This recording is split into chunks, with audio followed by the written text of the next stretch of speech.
technically, I think that was pretty much it. We just asked a lot of questions. It was a lot of questions. Yeah. And then we wiped it. He's dead forever. And Sterling's the one who chose to do that. Yeah. Yep. Well, it's their decision to make. It was also kind of the safer choice, I feel. Oh. Prevented Sterling from having to plug the chip into himself with the old data on it. Yeah. And that old data could have possibly had stuff that messed with him. You never know. It's a wealth of knowledge, though. Yep. We're going. Yes, but that can sometimes be a double-edged sword. We still have the father's body, right? I forgot what we did with it. We gave I it to believe the that was given to the church. church.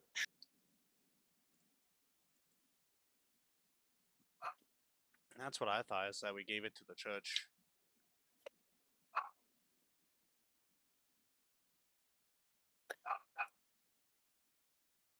I thought the church wanted the mayor because they didn't even know about the father.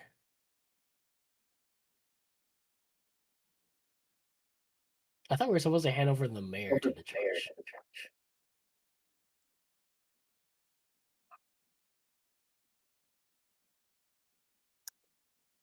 I don't remember. I may believe that at one time that might have been true. I don't fully remember, but I think father was handed over to the church. That's what I thought. I think they. That's what I thought.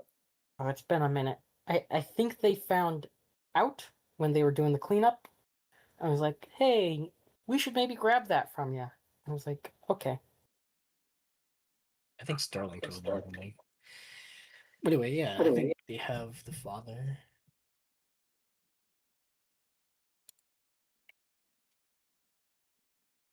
All right. Everybody is in the barn after finishing up some work on Sterling. We will say Sterling has been temporarily reset to a passive mode. He can follow you, he can do things along those lines. But it's essentially as if he's in Sentry's Rest, but he can walk.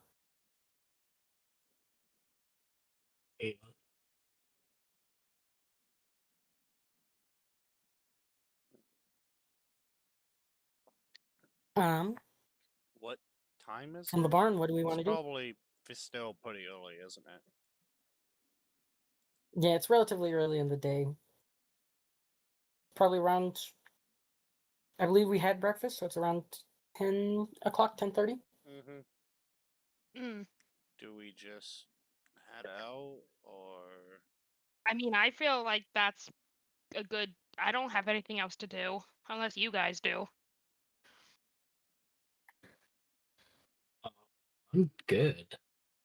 I did a lot last session and even the session before that.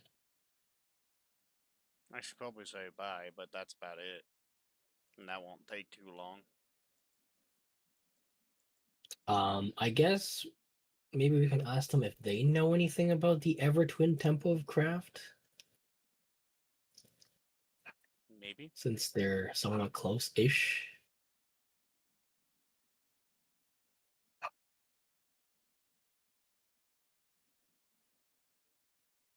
Yeah. Who are you thinking about asking in particular? Who would know in this town? So mainstay faith is not as popular among the dwarves. But pretty much everybody here is some form of crafter. So Pierre can give me a history check, really not super complicated, but just quick memory. Who's smart in town that would know? Character sheet's still loading. There we go. Finally loaded. I will guidance myself. Also, has Pierre been there before? 19, All right. 20, 21, 22. Pierre's never had a need to go.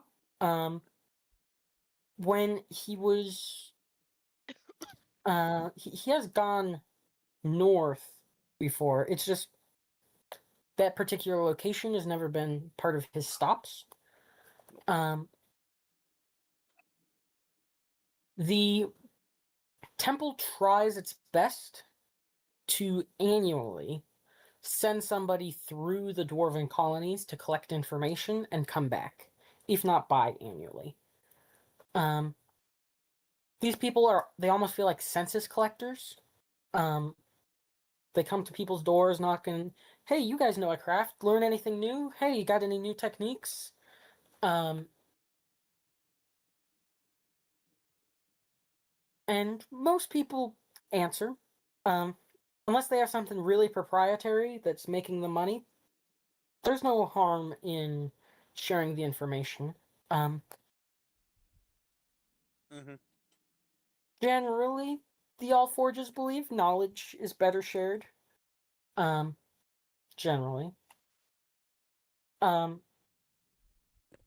There's obviously some like secret family tricks and whatnot, but Yes.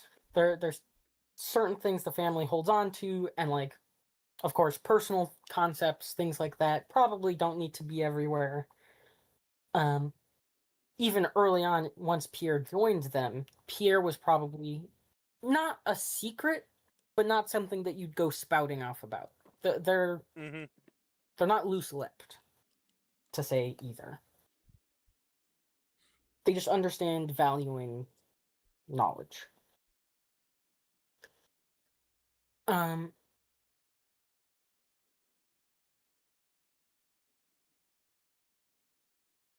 one other thing.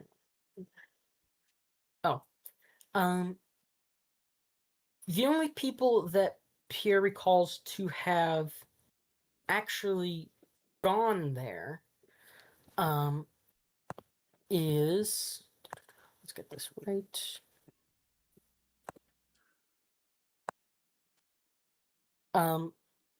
Calder has gone there on a few occasions, Mm-hmm. because they know a little bit about magic. He knows a little bit about magic. It's just gonna be beneficial if you can help learn each other.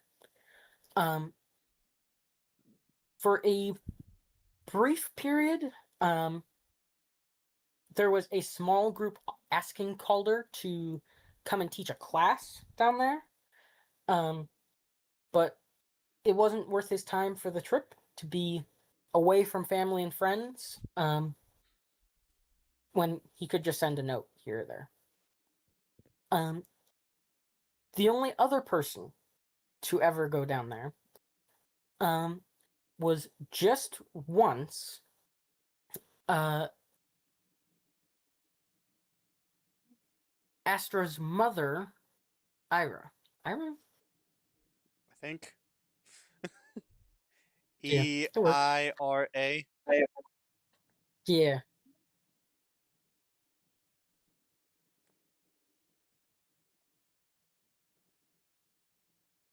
And based off his memory, um, she went down there once just because they found a fancy gem. That they put a note out for anyone who knew their way around rocks, specifically the shiny kind, and kind of had a symposium, the right word? A collecting of minds. So basically, A Kodo would be the symposium one makes who would sense. know more about the temple. Well, has he been there, or is it just Ira's mom? Kodo went Calder's been there there a few times. a few Oh, times. Ira has been there once. okay. Let's ask him about the path there.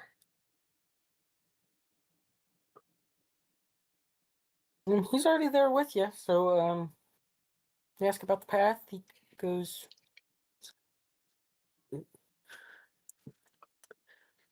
"Oh, the roads are a little bit on the steep side as they are down the hill. Um, you really have two options. You could rather go straight down the hill and follow the more flat route. Um, it might take you a little bit longer since it's steeper here than it is closer. Um, but there is formal paths down our mountain. Um, on the other hand, you can cross out the bridges from peak to peak, and then try and gently make your way down their edge. It's not quite as steep, but there's no formal paths on that end. I was wondering if you knew any sort of shortcuts if we say had a gliding device that would allow us to skip over some of the terrain. Well, if you had I no mean- concern about losing your footing, that second path is yeah. relatively quicker. Okay. I guess we'll take that path then.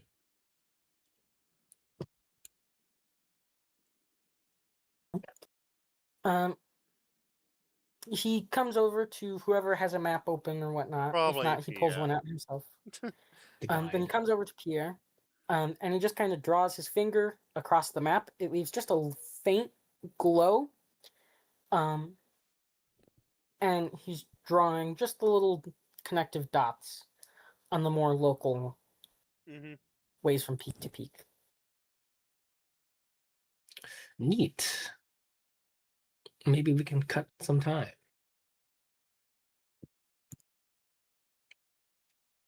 The typical route usually takes a day, day and a half.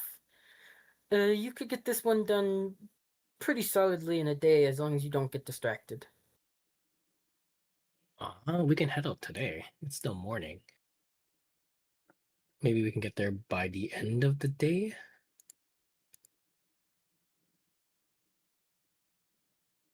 That would be relatively tight. You could probably get there in the morning. We'll see how much of the paths we can skip. Okay. Well, we have a destination. Are we ready to go? Pia would quickly want to quickly just go and say goodbye to everybody. We don't even have to do anything special for that. He just says bye. Sure. All that fun stuff. Pierce says bye, and of course, he knows these roads, so he comes back and he leads the group to the first bridge. Mm-hmm.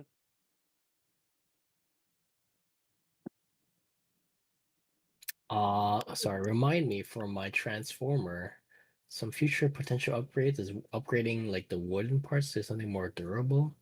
And something about upgrading the hinges to something more durable.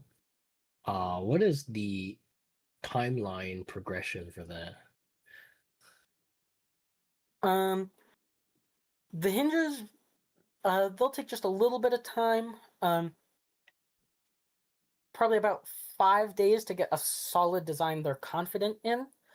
And then they just need better materials, which they'll try to import during that time. For the wood replacements, they'll probably need to do some counterbalancing, make sure that it still maintains its speed as a cart and doesn't just become a brick. So that one's True. going to take some material testing. True. If you can provide materials yourself, they could get it done in a single day. But because they're going to be resource grabbing materials, testing them, grabbing new materials, testing them, that one's going to be about 15 days. And I find myself some mithril. Okay. Let me make a note. Sounds good. I'd also like to say that Pia would probably be writing down notes about the cart just to help them out. Especially field notes, they don't have a Mhm. chance to really test. To Exactly. get those. That's Yeah. what I figured is Pia would be pretty much the field notes dude.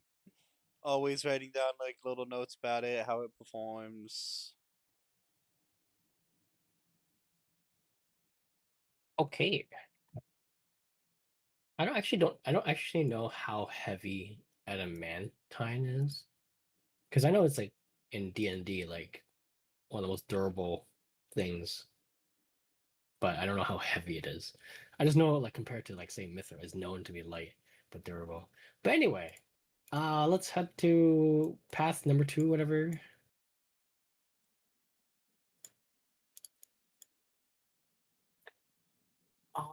Alrighty. Did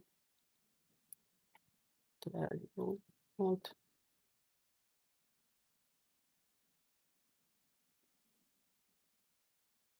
Alrighty.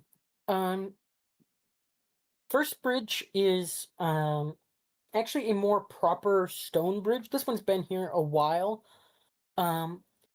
It's developed a Oh little no! bit of Did you say, wear.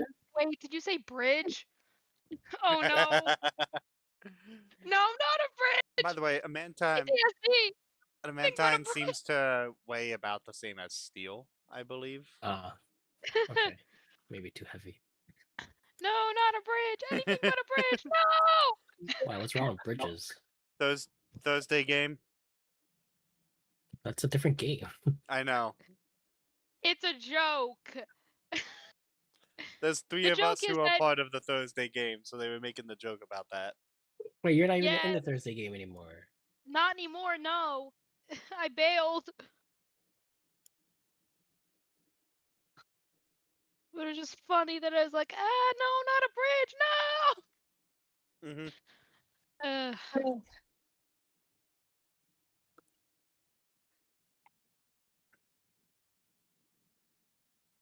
So instead of doing this kind of like, what was it? This type of path is what we would have done. We are actually doing this kind of path, right?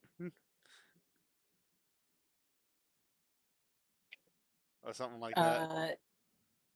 Yes. Yeah. But before it would have been like more like this. More or less, yeah. It would have been.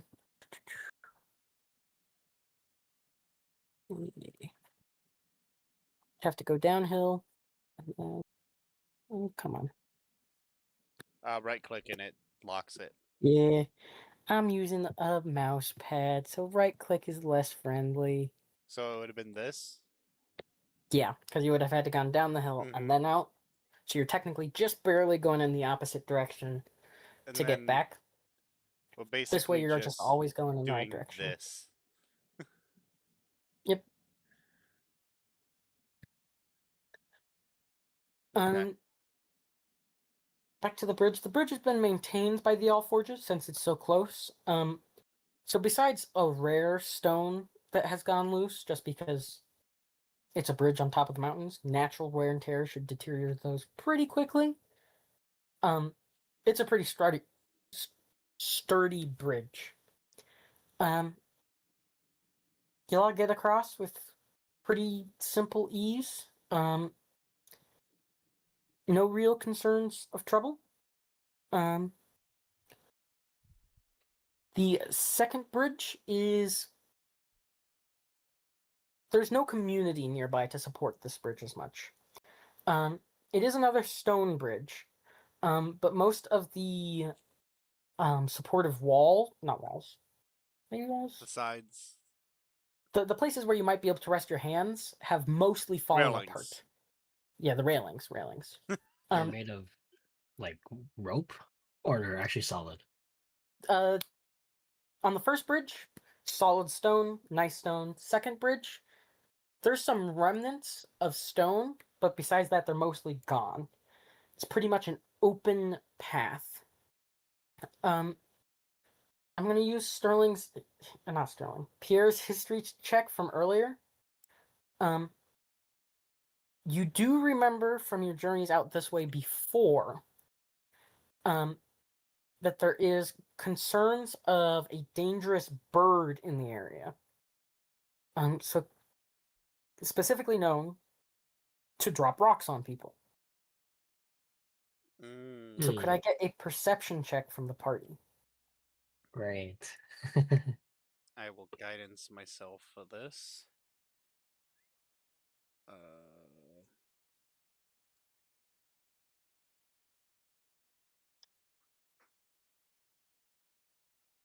Um,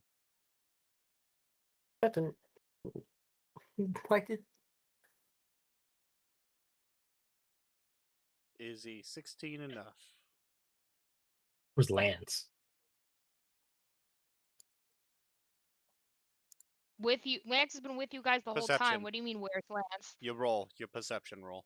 Oh, sorry, I zoned out for a minute. Noise. God, I swear, my perception. You said, right? Mm-hmm. Oh my God, I still have Logren's. Logren's. Mm-hmm. Funny. I still have access to that character sheet too.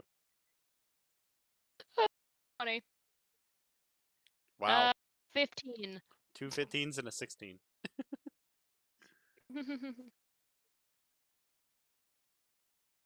Alrighty. There is noticeably, at the base of this bridge, one of you, well, Pierre gently looks over, Oh wait. at one of the safer spots on the bridge and sees two large birds, probably about the size of any one of you. That is. Sorry, give me a second. I almost forgot. I also have my owl. The birds so... at the bottom of the bridge are picking up, trying to pick up rocks with their claws that have fallen from the bridge. They're probably about 250 feet below you. By the time you make it across the bridge, they look to have taken off, carrying rocks. They don't quite head in your direction. They almost head past you. But they're already carrying rocks. They picked up rocks from the bottom of this bridge, Ah. from the falling apart bits. Is there anything else but like below bodies that were hit by rocks? Maybe. 15, 16s. There are various bodies covered in rather completely crushed armor, or piled in rocks. Probably three noticeable ones. And for Pierre, you notice a fourth just by their boot sticking out underneath a rock. Wow, a lot of deaths. Yeah, these birds can be pretty dangerous. Surprised no one hunts them. I'm sure there's people who try. I mean, I bet you one of those guys were trying. Yeah, I'll keep rolling on that history check from earlier, but I think this would be the last time. Pierre does know that there are periodically hunting parties for these animals. They are like any other animal, so they do contribute to a proper ecosystem. Mm-hmm. So wiping them out can be dangerous, but not wiping them out Can also be dangerous. leads to death. Yeah.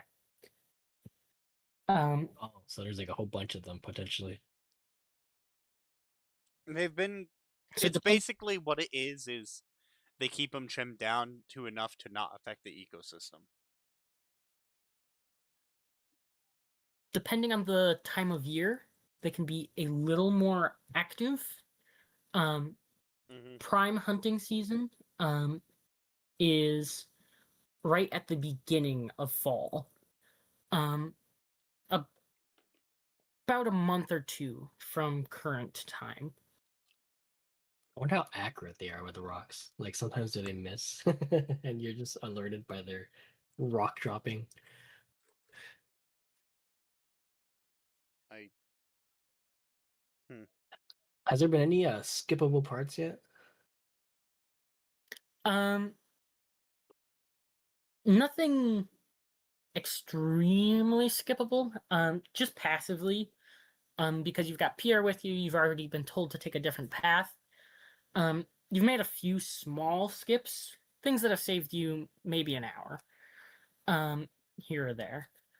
Oh, I don't have to Um, make my flying transformer. After the let's check this first actually. Because technically, I have 4 hours worth of flying transformer if I use all my This spell slots. you make your way to the third bridge, which is just a rope bridge. Too far to maintain for a rock bridge at all. So just periodically people retie the ropes. It looks relatively sturdy. Probably been around in the rain a little bit more than you'd like, but you all make it across it real easy. At this point, you do see the opposite peak of the mountain is probably only 45 feet away from you. But the path actually takes you down the mountain, and then back up. And it looks like it's probably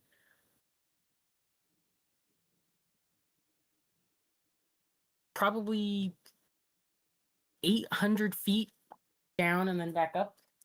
45 feet? They can make a bridge? Dang. Well, not a lot of people travel through here. Oh, I guess. That last rope Yeah, this bridge very was kind of just occasionally people come by and retie it. Okay, well, I guess I will. Wait, so is this the time to fly over? This would be a It's time to fly up. probably one of the times. Okay, I animate my transformer so it can bring 2 of us over at a time.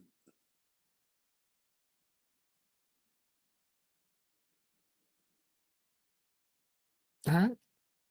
It does its job well. Takes you guys over. Only has to make 2 trips. Not too bad. But it's like 45 Um, feet. Now we have a fly speed. We probably cut across more stuff. Maybe if it lasts an hour. Granted, I can only carry 2 of us at a time.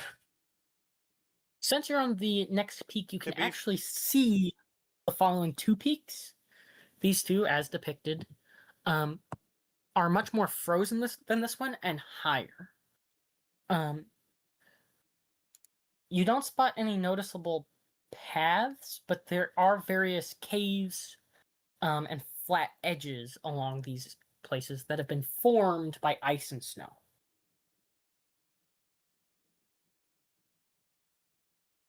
Uh, how? I mean, how far are the peaks? Can we go past it, or do we have to go to it? Um, the first peak is above you by about, to get into any real flatlands, it's above or below about 30 feet, and out another 30 feet. So what does Pythagoras' theorem say for that? 30 times 30 times 30.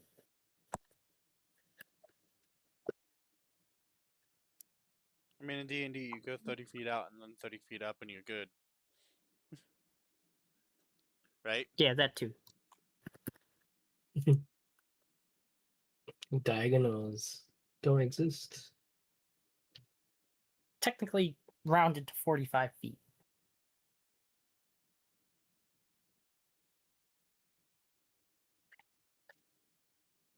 So you can kind of hop to the first one. Do you want to land at the first one, or do you want to try and hop to the next one? I want to test landing because I feel like it's gonna collapse. But basically, it'll be like a soft touch kind of thing. See how much weight we can put on it. And I mean, if it seems solid enough, we can do the 2 trips of 2 people and then go to the next one. All right. You go to the first platform and you slowly lower, as large clumps of snow just fall out once about 50% of the transformer's weight is lying down on it. Good thing the transformer can fly. Yeah, that's what I figured. We just caused an avalanche somewhere below us, maybe. Anyway, Might hurt someone, who knows? we'll skip that one and go to the next one and bring everyone else across.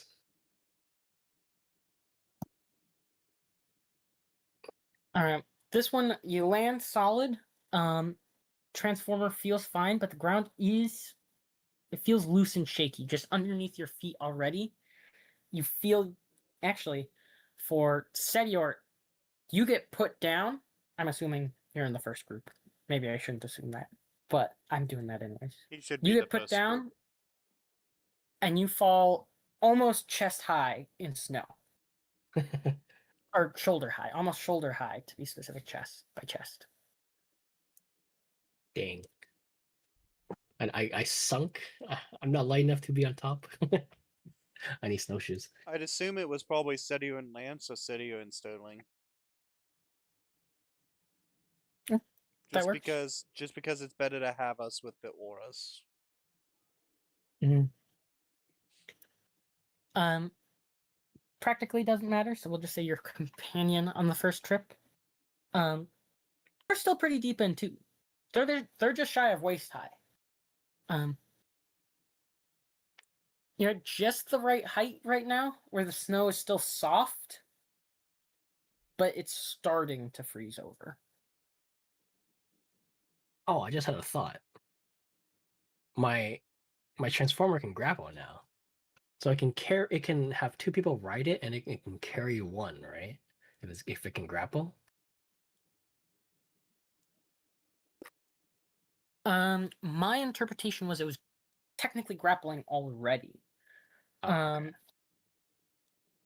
Because it kind of loses its car form to become a transformer.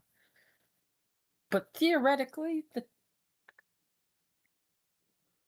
it could still hold a third person, I think. What it would probably be Um, is 2 people on top of it and it carries Sedio. Yeah.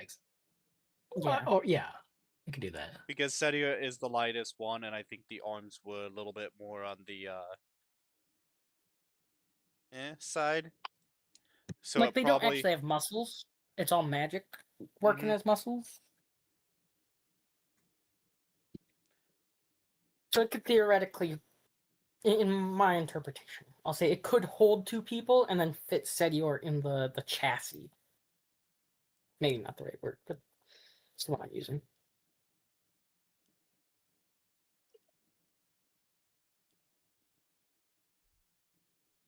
Once everyone gets over to this platform, everybody's a little covered in snow. Um, you've reached the final peak, technically. Traditionally, you'd have to make your way down from here. Um, How long did it take from since the first skip to this point now? you managed to do this in about 15 minutes. Okay, nice. And when you would have been going down the mountain, up the mountain, down the mountain, up the mountain. I might have done it. No, that was right. Um, but now you got to get down the mountain. it's not too bad. We still have plenty of time on the flying machine.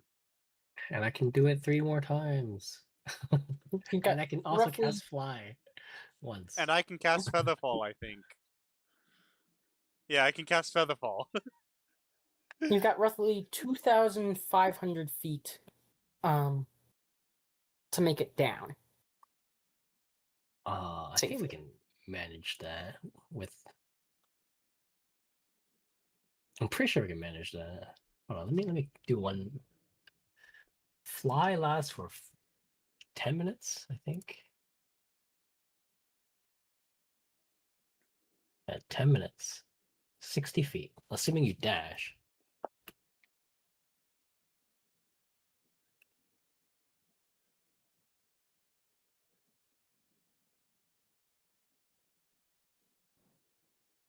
Was it 10 rounds in a minute?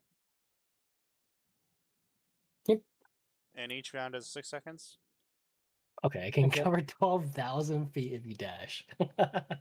If you cast fly. Okay, so fly can go way over. I mean fly the spell, but then if I use And if needed, I can just also do feather fall, and we can fall 3,600 feet that was and be 30 fine. feet per seconds for 1 hour.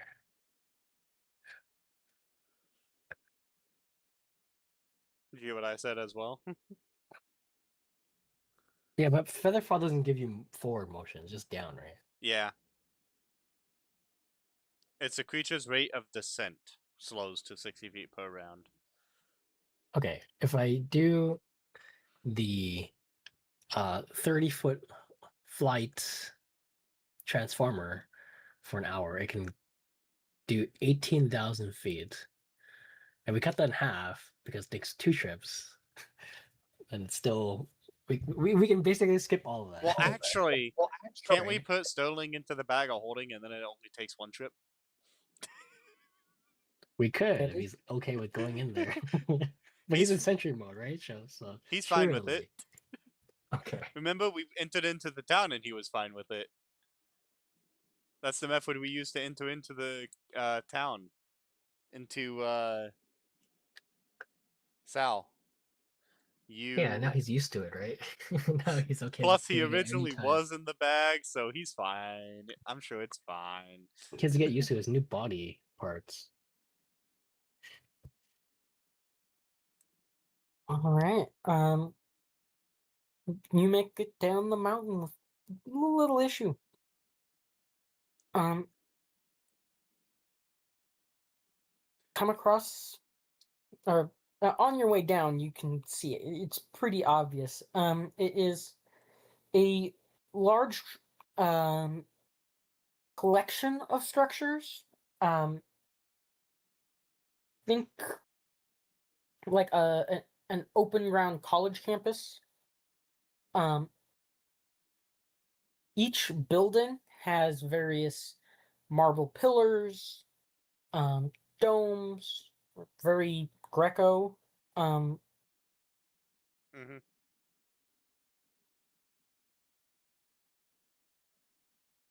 all the buildings kind of lead up to one mega structure. Which even from outside, you can see little library books spinning, coming from outside of it, various people going in and out, and a lot of movement from that central building. How long did it actually take us to get to this temple?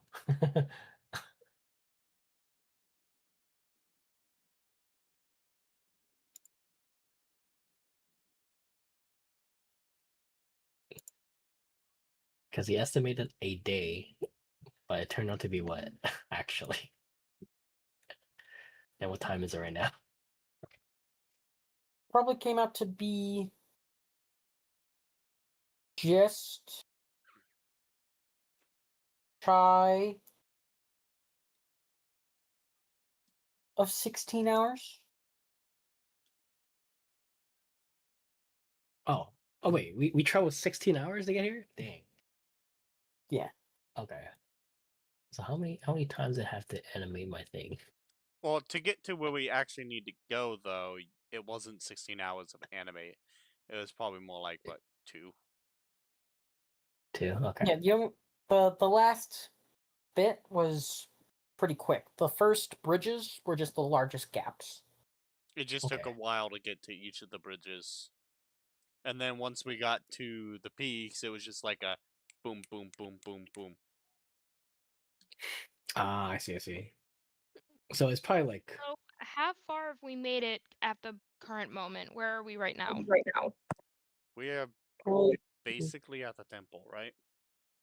Oh, Yep. cool.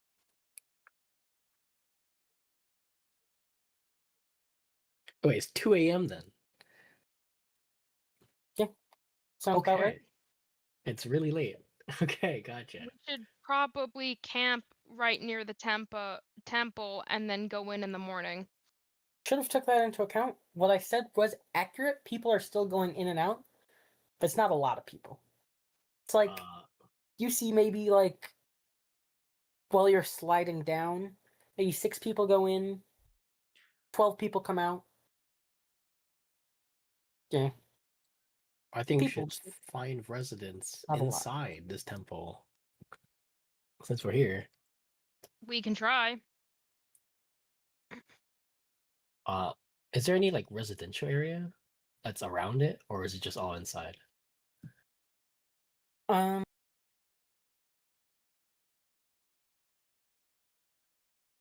There's. Give me an insight or a perception check. Perception. Oh, Oh, I don't even need to dang. roll then. All right. It's pretty obvious that there is 2 longer buildings here. That are constructed like many homes packed together in order. As we might modern day know it, they're like apartments, kind of like dorms. And at the ends of each of these longer stretched buildings, there is still a light on, and what looks like when you strip away conceptually what this art style is for building these buildings, it looks like a tavern front. Just looks like a long tavern. We go there. Yeah. 2 in the morning.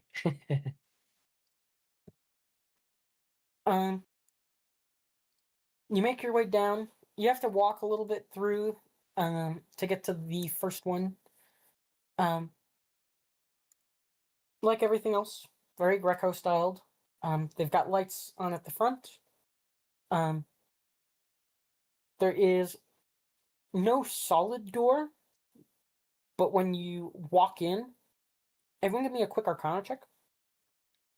Ooh, Arcana. I am gonna get guidance. I will guidance. I shall roll Arcana. Wow. I got higher than you, even though you got 2 4s on those D4s. Yeah. I rolled a 2. Yeah, I know. Setier and Pierre notice a few runes in the area, and as they pass through, they can kind of feel it.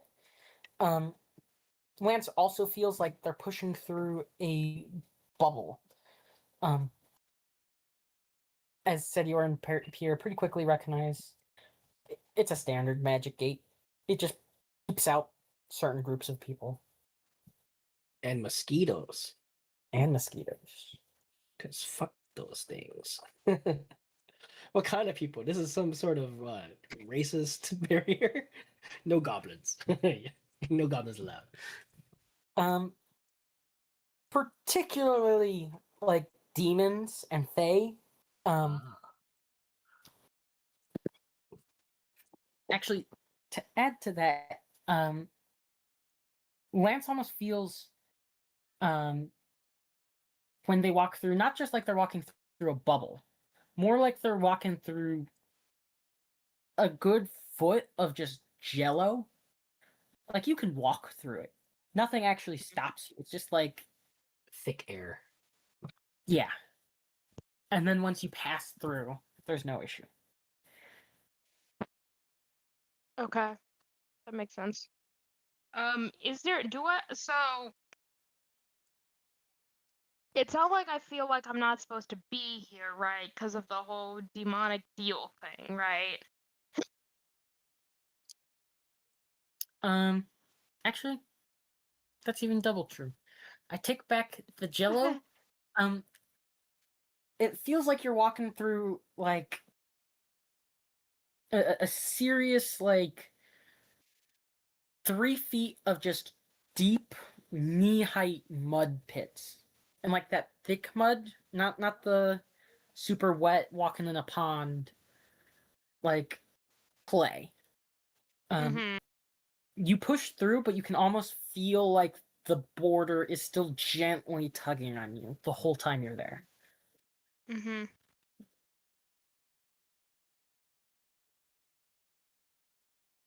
Mhm. Um, Once you arrive, looks like there is a pretty empty room here. Looks like there's tables out, um, all a few of them with books scattered on them. The books are slowly picking themselves up, and they look like they're just floating away one by one. Um, as a figure comes down through the ceiling to greet you, a vaguely blue tinted spectral man. Ooh, cool. Greetings, guests. How can I help you? Um, I um, I was seeking you guys out for uh us for someone to talk to about my heritage, I think. Heritage, bloodlines. Very, very, very interesting. It is late though, so can we find a Wait, ca- so I place was to rest first? yeah, for now, so that way in the morning we can ask the questions. No worries. Uh, we've got rooms. Each of you can stay. All we need is payment. Payment. Sure, how much for a night?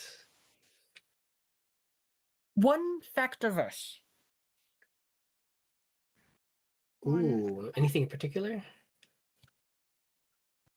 Uh, he. Mm, I'll be back in a second. He goes through the floor and comes back up less than half a second later. I'm gonna try something. I don't know if this will work, but I'll try something. But we'll go ahead. You can continue. We would be especially interested today in any verses from Boat Tales or any verses from prison songs. Um, or if we're looking for facts, anything particularly on jewelry or the art of making toys.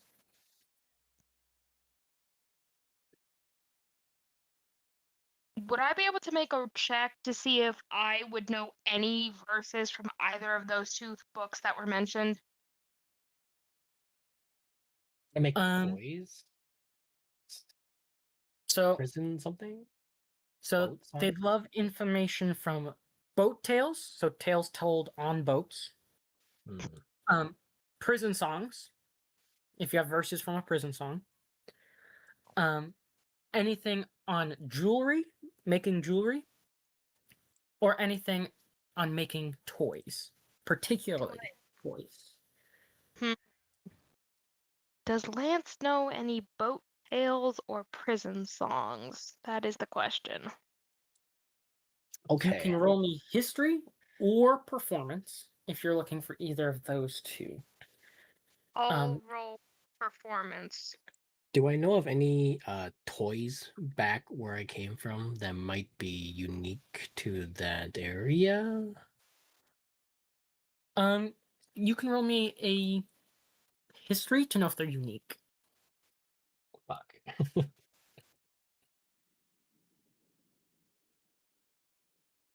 I mean, I think you'd Um, probably know what my choice will be. Jewelry, um, right? jewelry will be jewelers, or if you want to make toys, it could be woodworkers or smiths or tinkers. You have options. Yeah, I have a lot of options. So I rolled a 17 on performance. Not the best I could have done, but not the worst either. All right, I'll go top down. The history check Uh, first. You know you had a unique turtle toy. You don't really remember if it was made in any particular way.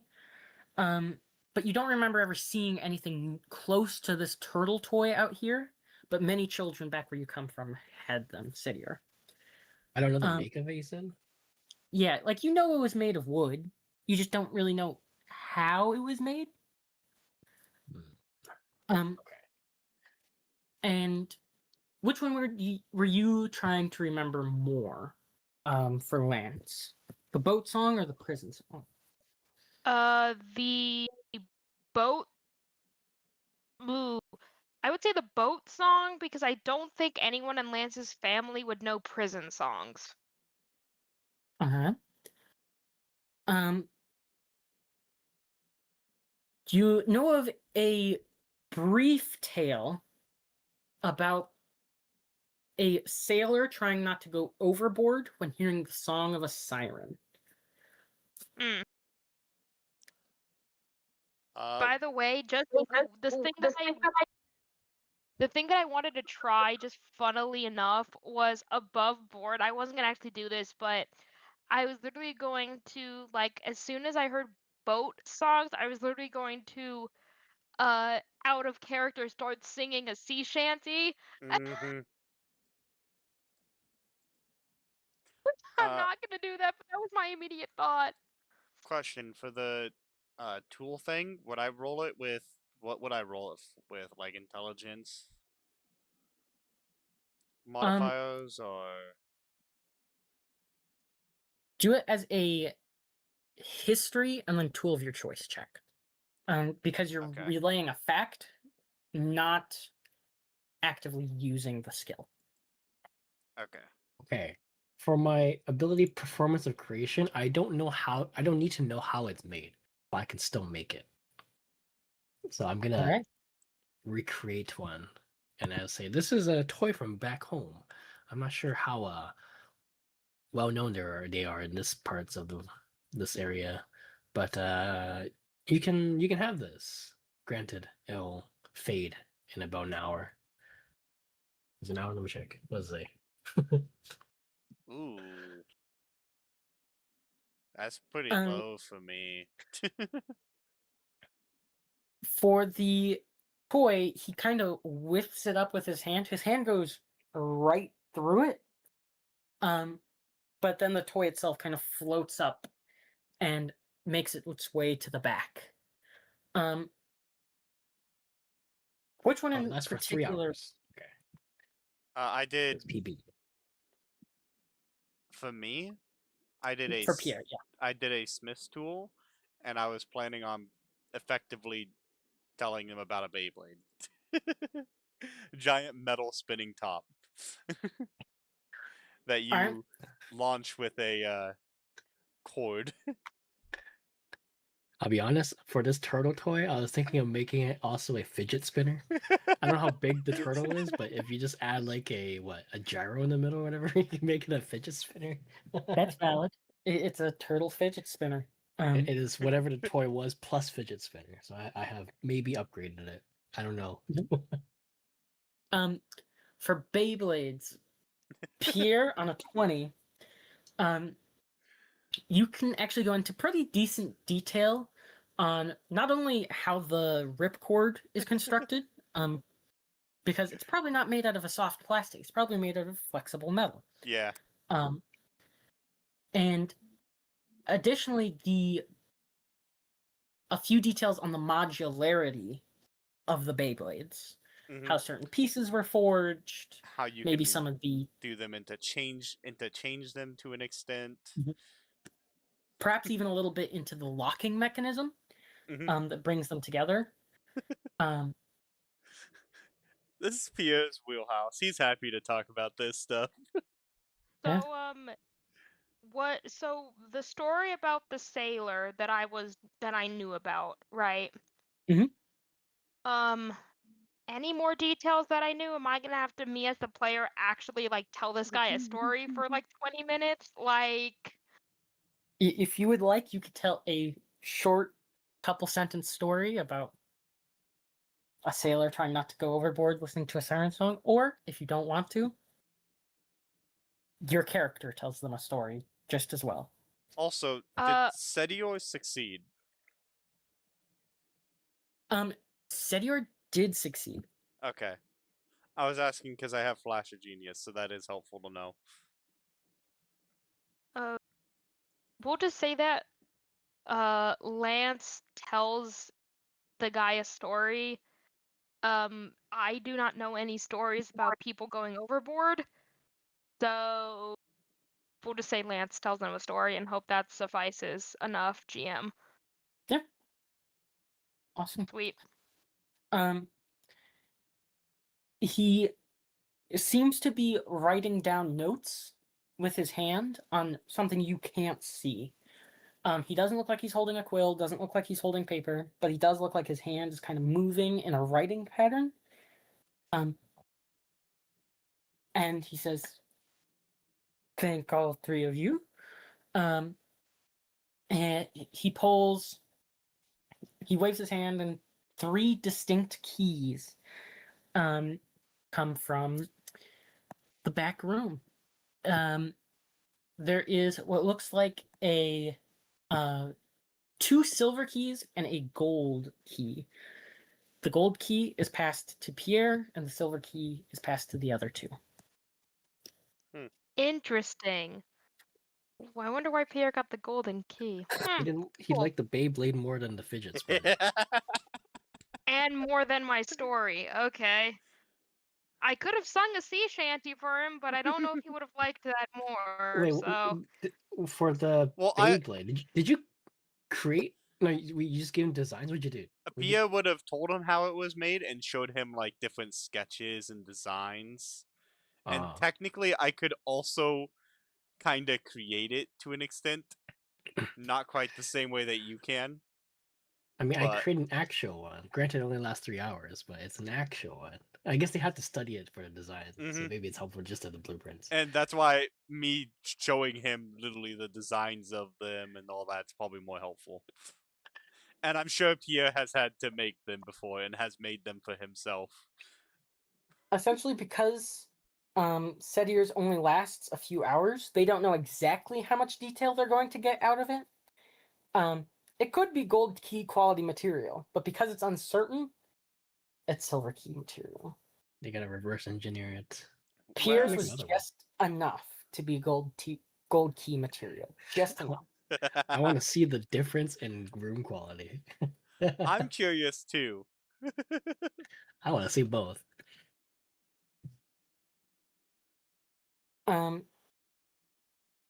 He points you all to the back, where he lets you go to your rooms. All of your rooms happen to be in order, right next to each other.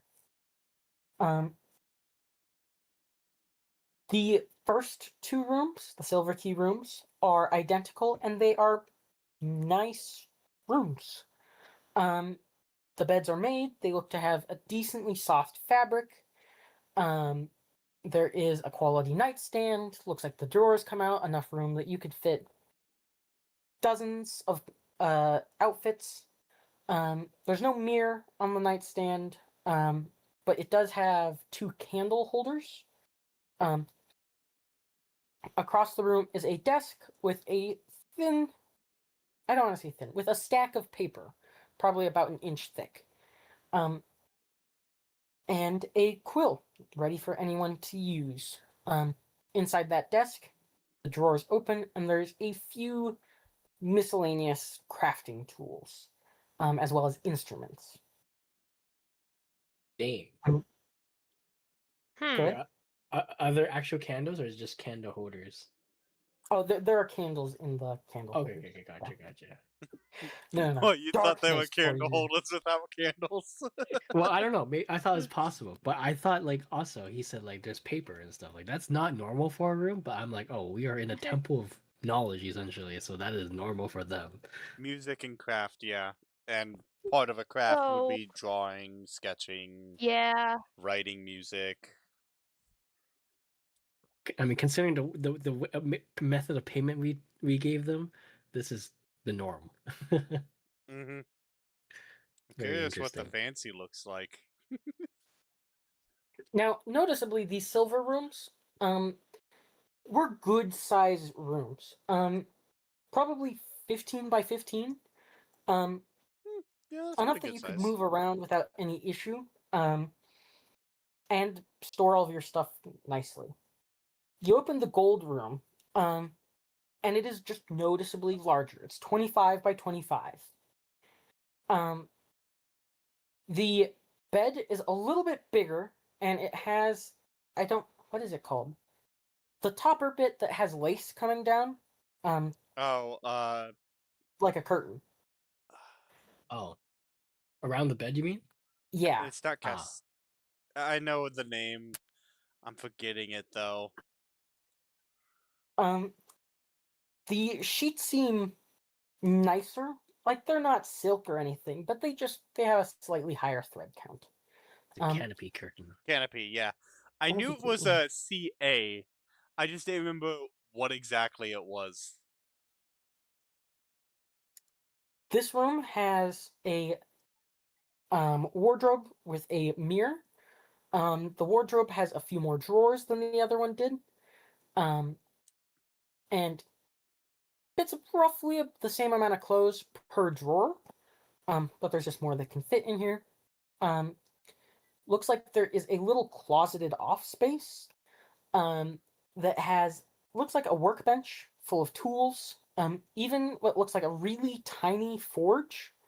Not enough to maybe smith armor, but small weapons.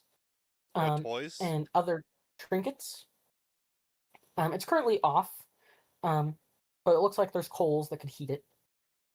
To the left, noticeably, there is a similar desk to the same room, or to the previous room.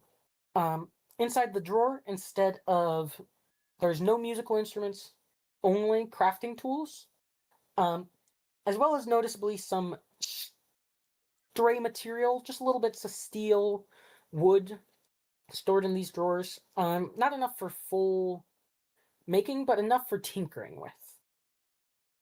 Um, Additionally, instead of any candles in this room, there is a small glowing orb in the corner, um, floating in the top corner. Oh, and one more thing, it's got a nice little stand for armor or clothes. Okay. It's definitely a Nice. better looking room. It is. Hmm. Hmm. I guess we I'm go to not our rooms picky, and go to bed. luckily. I'm not either. I'll just go into the silver room. I don't mind. Well, I mean, Pierre's happy with the gold. I guess I'm not picky enough to care because the room itself is already quite good. Yeah. It's like already above Yeah, same. average. I feel like. Yeah, same. Yeah, you would definitely consider a silver room above average for a typical taverner. And Yeah. silver rooms are probably the quality of a home, something that you'd set up to live in. Mm-hmm. Rhenium. So, just I guess we go to bed since it's late. Seems like as good of a thing as any, right? It's 2 a.m. We I can think rest just without watch. Yes. before Lance goes to bed, he will just do just like a short little like uh he's not trying anything, he's not expecting an answer, but he's just doing like a short little prayer to like uh uh not Valor the other one. God, my brain. Help. Jack, help. Um, perhaps Uh, Brava? The one who told me about the heritage thing, whichever one was that. Bravo, yeah, I Was believe it that was. Bravo? Yeah.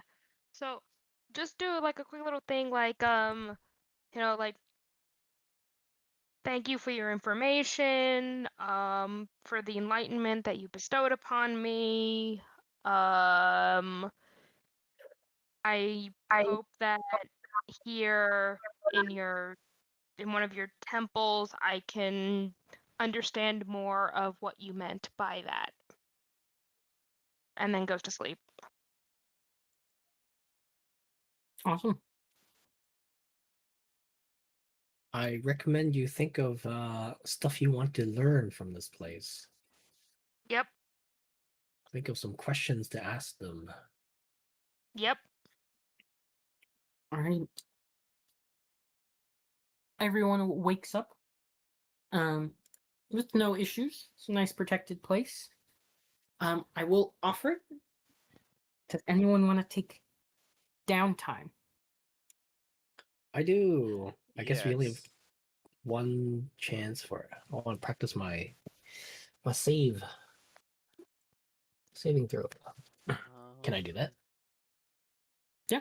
Play downtime. Okay. No, let's see. you get advantage. I'm not Do gonna I want to do go for. intelligence or do I want to do performance? What makes the most sense for here? Wait, I get advantage on my Hmm. save. Everyone gets advantage on their downtime. Oh, cool. My downtime isn't gonna actually be a proper downtime to increase a stat stuff. It's gonna be Pia making a Beyblade for Okay, them. pass. All right. Still get advantage on the check to make it, but probably don't need it. Do And performance. what would it be that I would roll? Smiths or tinkers with there's no arcana here, so sleight of hand or athletics. I don't think a 23 passes, unfortunately, but I tried. Let's Mm, check. Downtime. Lance. Sleight of Just shy. hand. 24. Yeah. Oh well. Is Flash of a Flash Genius? Oh, I have to be able to see, and I probably can't see you right now because I'm forging. So, sorry, can't It's help okay. that. No Different worries. It's okay. Anyways, you said I got advantage, so hiya. 29. That's a 29. All right. Also, 29. There are 3 parts to Blade Blades, correct? give me one moment. Oh, sorry, Sky. I didn't mean to do that. Give me one moment, and I can tell you. I actually have a thing of Beyblades nearby. Oh, that's awesome. That's It's awesome. not this bag. It's this bag. Can we say Sterling's with me and I can give him what? Bardic on I don't know. Well, Whatever he wants to Sterling was do. in my bag of holding, so. Oh, I guess you can do it. But I don't give him Bardic. Instead, I can give him Flash of Genius. Okay. But Sterling can't There do it. But Sterling's is in Central West, isn't he? I just figured one, because you know how I practice saving throws and two, he has the aura. It makes sense for him to be Oh with me. yeah. I will say, just 1, because he's 2, here, he kind of innately does a little jig. 3, I'll roll that for. Nice. 5. There's 5 total pieces. 5. A lot more than I thought. Because there's the tip, the like little thing that the tip goes on, the metal ring, then you got the little plastic colorful ring, and you got the headpiece screw. And this is separate from asking questions, right? That's not downtime. I'm just making sure. Yeah. Oh god. Cool. Wait, what is 15. this? Not. I don't think that's quite enough. Wait, I have he has Bardic. Hang on. What's his thing? for performance? He needs a 16 one short. Oh, Flash of Genius, boom. Sweet. He gets He has plus bardic. 5. Well,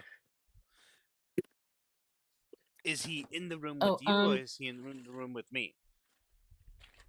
I think he's with doesn't you, matter. He only needs because if I he's need the with- saving. I need his aura, basically. Well, I think Ash is Also, he doesn't probably need his sleep, right? isn't No, Ash he doesn't. or not Ash? Isn't Lance probably close enough to give you the aura? I mean, they're in a Yeah. different room. It's a 3x3. Yeah, Probably tile wise. Probably not big enough or wide enough. Maybe, I don't know. If they're against the wall, 10 maybe. foot aura. Yeah, one of you would have to be up against the wall. Like, you'd be sitting at the desk, and they'd be playing their. You're up against the wall because you're sitting at the desk. Yeah. That works. I'll say you're good. That works. Because you're making the wisdom save. Probably wouldn't want to do that standing up. But do you even need the aura? Didn't you succeed? I mean, I did, but I'm just saying it would have been what I would have set up before doing it. Mm-hmm. Anyone who succeeded, it also goes up by 2 instead of by 1. Oh shit! All right, let's do that. One That's more. cool. Nice, you guys. Good Oh, I'm job. getting close. I just need what? 21 more times.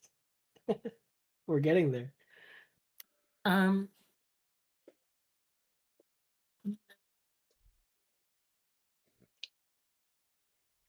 So Pierre makes 5 of each Beyblade piece. Oh, So not only can you just show off a Beyblade, you can actually show off the customization.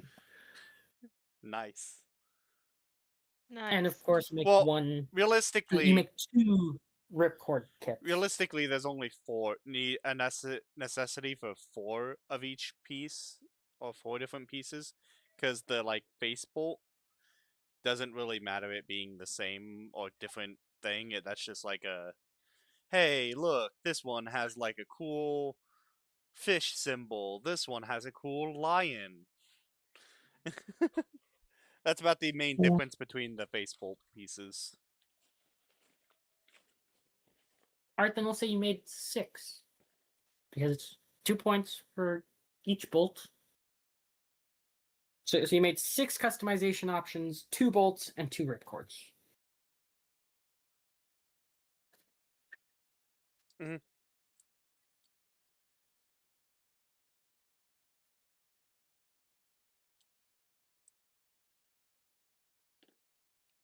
Awesome. Everyone finishes their downtime and they leave their room. Everyone give me a perception check. Okay. Click that off. Click that off. I'll click that off. Just because this is more of like an in the moment. Oh, sure. Wow! Now I get a nat 20. The exact same. We all rolled a 24. Oh, And true. you and I, Vendor, are nat 20s. Oh my god. Okay. I will just say verbatim what happened. You all notice the moment you step outside of the room, your key vanishes. Because you're all so perceptive, you don't close your door the moment you notice the key vanishes from your pocket. And you turn around and you see your room is almost being erased. As color comes away from the room and it slowly shrinks down, coming to the door before the room closes the door itself. They really need to give you a warning for that. That's wild. The room. So we didn't close the door, but we saw the inside the room just get erased. Yeah, it sort of drained of color, got smaller until the back wall essentially pushed the door closed. Oh, interesting. So magical.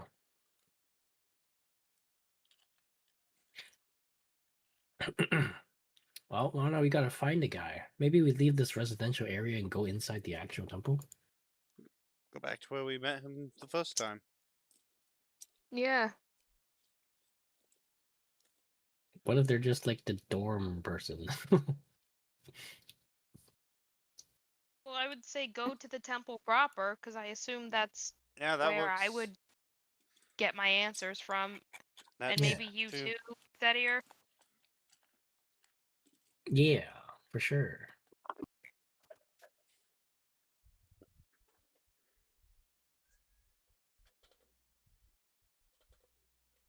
So we're heading to the major temple. Yep.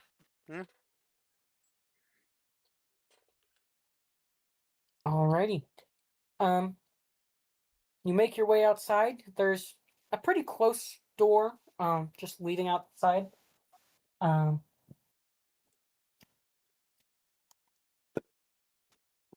looks like there's already somewhat of a line forming to get into the main temple. But it moves pretty quickly.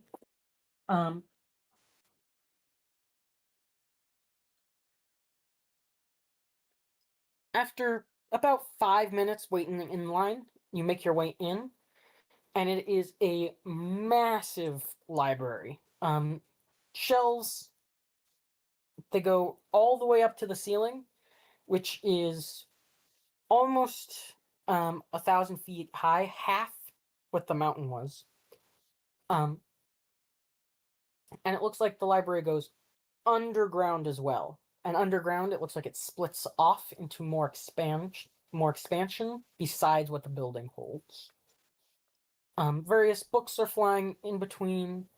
Um, there are specters and spirits moving around as well, and people moving around stairs. A few even Arakakra and other flying races moving around independently. Damn. It's like my dream location for one of my other characters. Senior doesn't mind books and a place of knowledge. It's kind of what he likes. Hmm.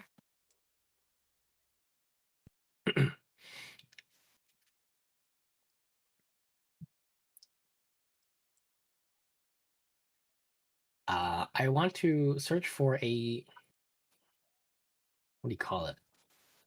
Thing that catalogs, so I know where to look in this huge directory? ass library. No. Is it directory? Or is it Sounds just a about right. catalog? I'm looking for what, like the Dewey Decimal System of this library? Is that what you're looking for? I think Like a effectively. database? Um, so pretty quickly, you don't go downstairs, you don't go down anything. The very first bookshelf you come across, not the first one in order, but the first one you decide to turn right onto, a book almost sticks out. It just almost it sticks halfway out of the shelf, almost on its own. Huh. I grab it, take a look. Um, you open it up, and it is a basic history of this very library. Cool. First few pages discuss an introductory to how the library organizes itself. There is no proper organization system. The books are always moving. Noticeably, the more secretive information is harder to find. They tend to be deeper or higher into the library. The more you're willing to search, the more likely you are to find the question you're after. The books aren't against you, though. They want you to find answers. They just don't want them to be easy. Huh. So if you've got a simple question like, how do I search through the library? The answer is going to come to you. But if it's something a little bit more deep, you might have to search around a bit. Does it like read me or do I need to like verbalize it? Um, a little bit of both. Verbalizing helps, but having a intent, it can read you to some degree. If it's a passive question in the back of your mind, it's not going to pick up on that. But if you're actively looking for an answer to a question, it knows that you're looking for it, and it'll try to help you answer it. Lance is actively thinking about his heritage, like where he comes from, his heritage, and what its connection to music is. That's what's on his mind as he's in this library. And he starts Alright. wandering around the shelves. Takes you mere about a minute to, on the first floor, the introductory floor of the library, a Wow, I guess my book. question's not that deep. Cool. You find it right at your feet. You almost trip on it. What is it? What is the book called? Noticeably, very few books in this library have titles. You have to open them to find out what they're about.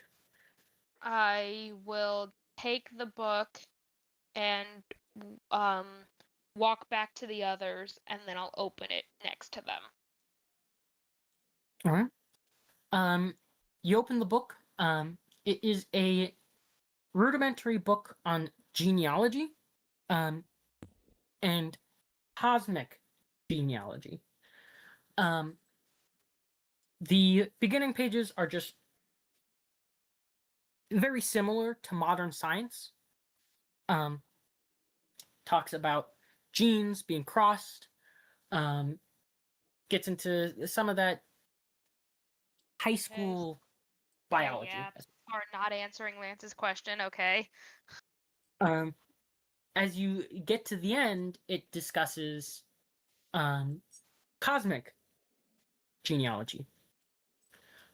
Notably, it points out typically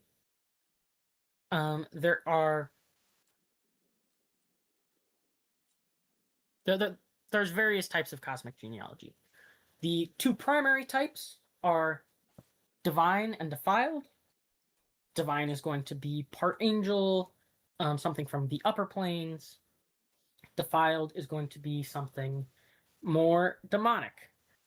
When you're on the upper planes, your DNA resembles a lot like humans and other mortal races. When you're on the lower planes, it's not usually DNA. Usually there's a little bit more magic holding you together.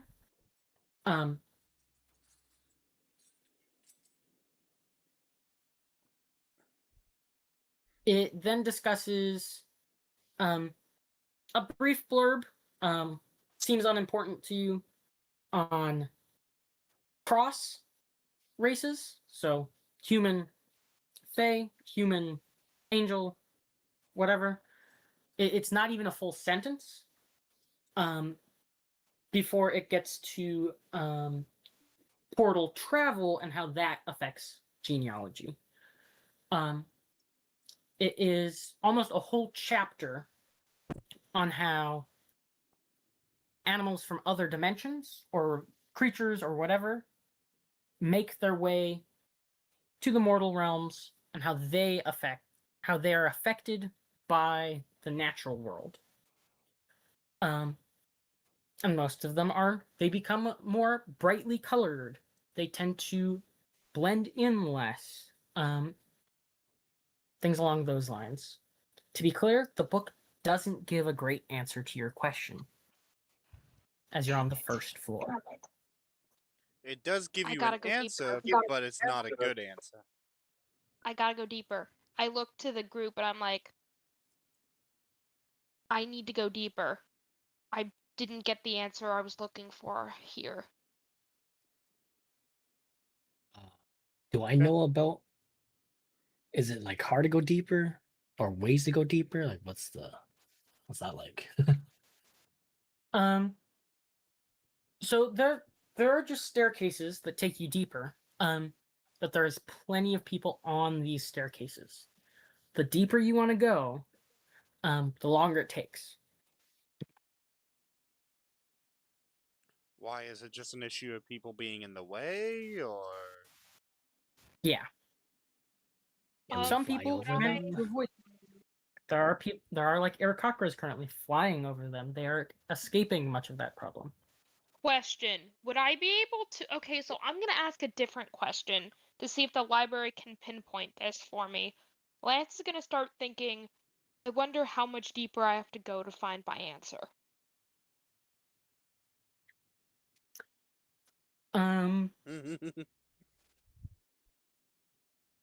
If I broke your system, Jack, I'm sorry, but That is smart. I didn't put enough effort into the system to think of an out for that one. There probably is one. I just don't have it. okay, this is the second time I broke in a GM. Excellent. Okay, cool. I'll take it. Not too bad. So what I'm going to say is you get the book that was just in Fedior's hands flies to you. Oh, got the... Almost hitting you in the chest. Not super hard, but almost comes straight to you. Okay. When you open it right away, you're not at the first page, you're probably about 75% of the way through the book. It discusses more or less how deep various secrets are. It takes the concept of a secret and breaks it down into how many people know the answer and how many people, or how powerful is the answer to those who know.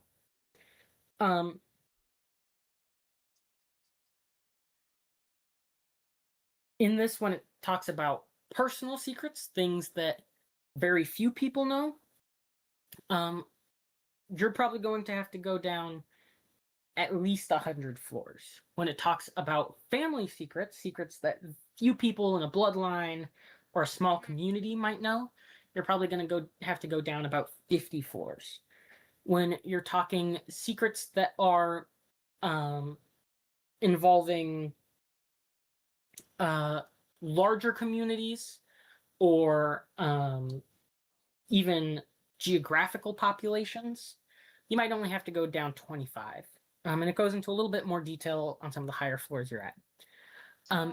It does say that when it's public info, so something that large groups of people know, but can be powerful, that's when it goes upstairs.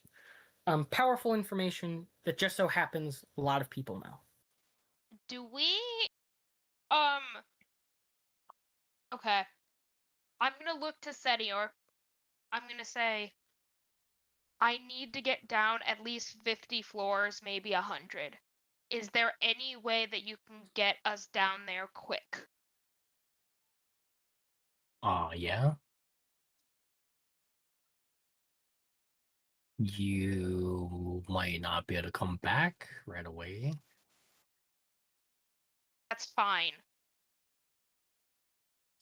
Okay. I'll just cast Fly on Lance. Oh, I forgot long rest. Oops.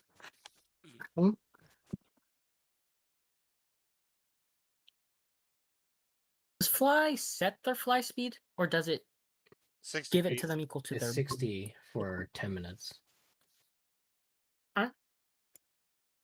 They can go very far. It just only lasts 10 minutes. 60 feet fly speed for 10 minutes.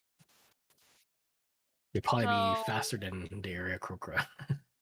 So Okay, just to make so- math simple, I'm going to say, because a floor has to be roughly 10 feet. I'm going to say you make it 5 feet or 5 floors per turn. That's fine. That's So fine. 10 turns takes you a minute. Perfect. During this minute, do the other two have any other questions? Oh, I have multiple questions. Pierre doesn't have questions. He's looking for the person to give the toys to and explain them and show him all the different combinations and that. I'll actually hit Pierre up first. Pierre just stumbles upon what looks like a little kiosk in the exterior wall. When you tuck your head out, you actually notice that there's one of these every 50 feet or so on the exterior wall. Looks like there's nobody in this kiosk, but there's a bell. I will ring the bell. Ding! A green specter flies through the floor. Looks like an older woman. Hello, dearie. Do you have information to share today? In a way, I came here yesterday and told you guys about a toy, and while I was in my room, I figured I'd make the toy to be able to show you guys more about it, and for you guys to have. That way you can investigate it more or figure more stuff about it. Oh, And we much appreciate it. Pierre pulls Let out. me see. Let me see.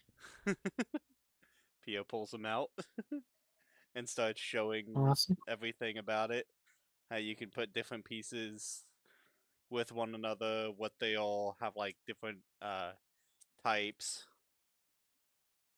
Some have like little things sticking out, some have like little beads inside them to make different weights. She kind of plays with them herself, mixing and matching pieces.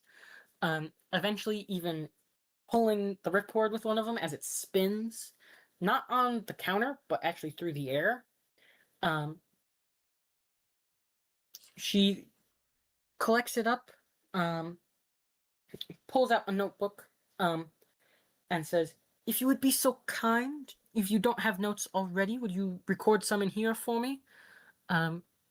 I'm going to take these downstairs. I'll be back with your payment in just a moment." Alright. Pierre will gladly fill out the information stuff. Awesome. She's gonna grab some things. You're gonna fill that out, and now Setier will ask our first question. I feel like I should delegate this one to Sterling because it's more for him. But the first one is origins to the construction of the wizard tower. In hopes of finding any clues of who and where the deed, or who made the deed and where it is, maybe, and all that stuff.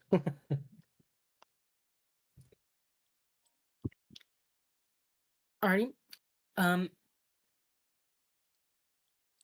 How many floors do you want to go down for your search?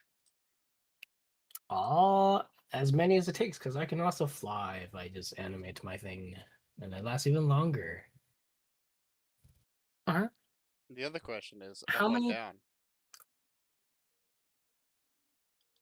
That is a good question. But how many? Where do you want to travel before focusing on the question? Essentially, where do you want to start? Uh,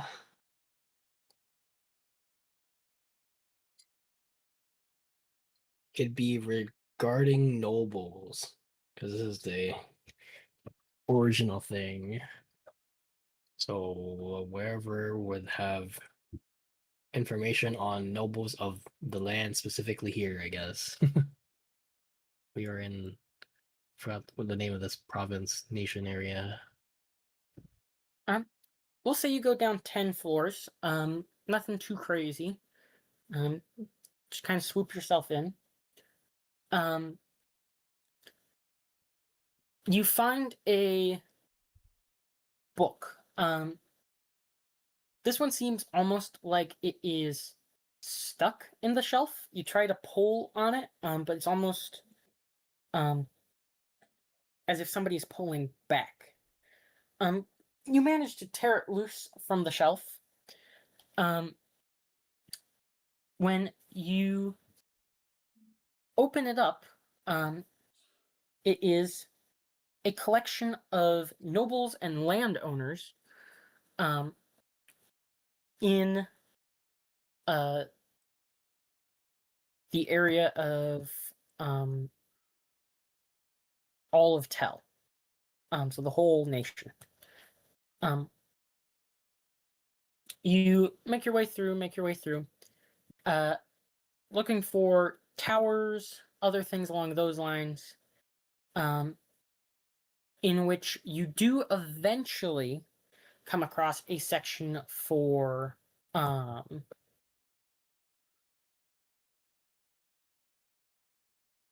essentially taken land. The student information notes that the Vatican has a lot of taken land to some degree here. They don't have claim, but they have claim, but they don't own southern Sudan. Did Or they do it by conquering? more just by management. Okay. Because they have soldiers on the ground in these areas, and the previous nobility does no longer have soldiers on the ground in the area. Definitionally, the Vatican are the nobles of the land. There is a few small references of land that at one time was previously owned by somebody. One that references a dwarven man who temporarily claimed a small piece of land towards the bottom of the volcano that was eventually burned away by lava. And finally, you find a tower that is constructed by orders of a. It's not Milfin. Milfin's the Acider, is it?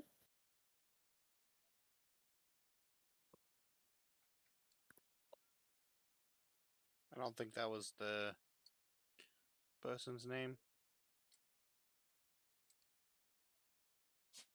Yeah, that was the Acider. Damn, why am I forgetting all these today?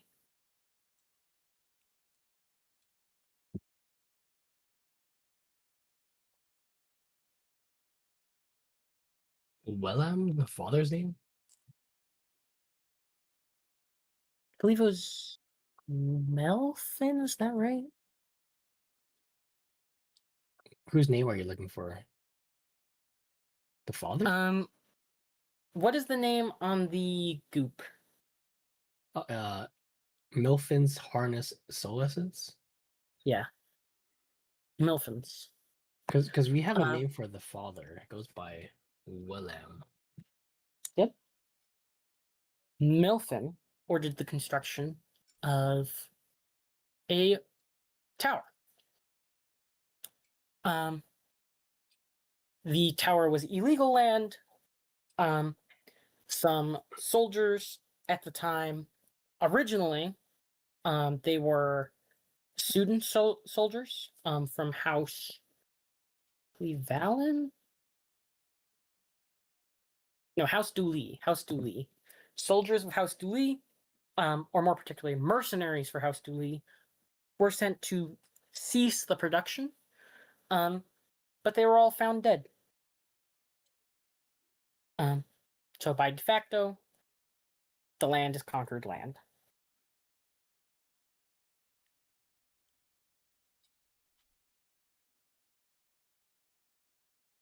It does note Melfin is deceased.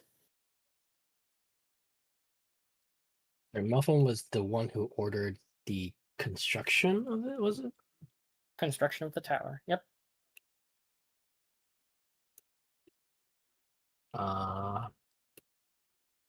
Can I find more information on Melvin? So they were what? Like, I want to know who they were. What kind of what their backgrounds? Yeah. You're gonna go down a few more floors. Specific name. Think it might be a little bit more pertinent. While you go down those floors, Pierre, Mhm. you finish writing some notes, and the elderly lady comes back up. Thank you for your work. We will spend some time studying these. I have pulled some resources from our store. We believe that you will be interested in. Um, she looks like she lifts it, but it would be much too heavy for an elderly woman of this age, Mm-hmm. or at least the age she looks. It is a large bluish green stone, well, bluish green metal. Um, it is roughly the size of a human head. Um, she sets that on the table. Um, and then she pulls up a smaller, probably about the size of a thumb, uh, Mm-hmm. red rock, and sets it on the table. I believe you will value both of these. Ooh. Do I recognize these? Um, you can give me a quick perception or history, or no, nature, quick nature check. Nature? Yeah, I will or Arcana. guidance. This one can also be Arcana. Ooh. There's a lot of options here, actually. I'm gonna do Arcana then, because it gives me the biggest bonus. Because I get I'm gonna guidance myself for it, and I also get my artisan intuition. All right. These are pretty darn valuable, what she put on the table. The large rock, we talked about it today, actually, um, is some mithril. Um, I had a suspicion. it is enough that you could make a small suit of armor, not quite plate, but pretty much everything under that. It could also be used to amend various weapons, tools, things along those lines. Um, and the other one, I want to get this one right, so I'm going to do a quick reading.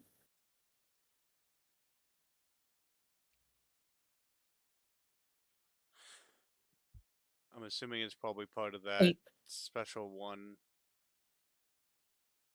it is a very small piece of adamantine, Oh. enough that you could quote a single weapon or 10 pieces of ammunition. Hmm. Pretty good. Yeah.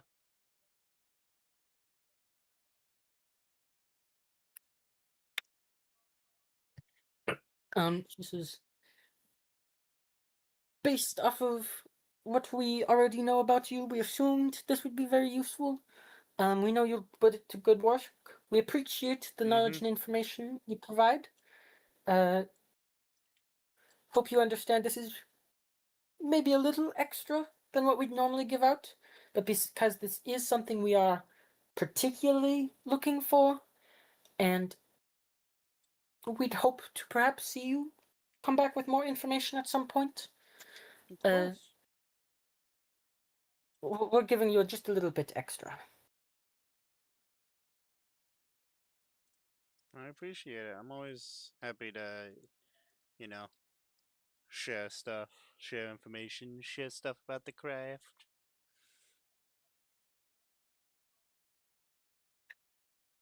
It's what we're here to do, especially in a place like this. Mm-hmm. My friends came here to learn information. Me, I just wanted to go with them, and I figured this place is a place of crafting, so it's gotta have some cool stuff or that, or I could give you guys some information about stuff. So I used to always play with those toys when I was younger.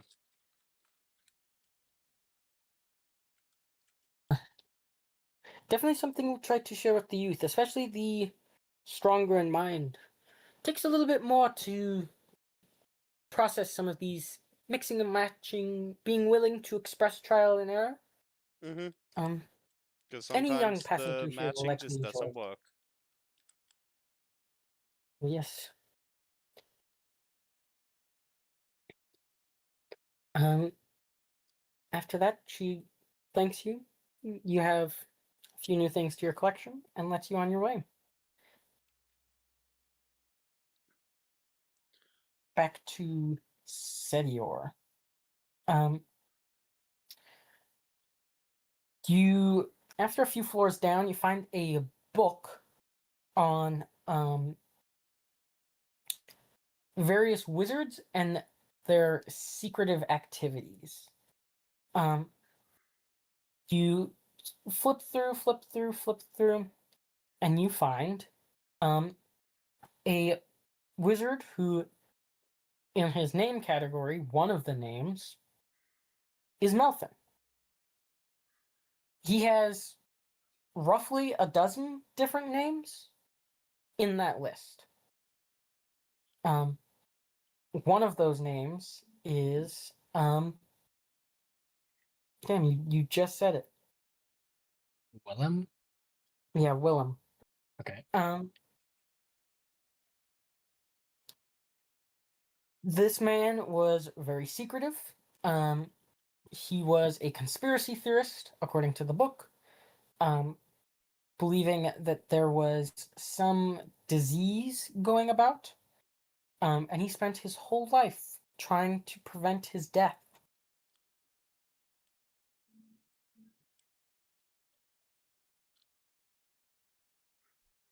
Okay.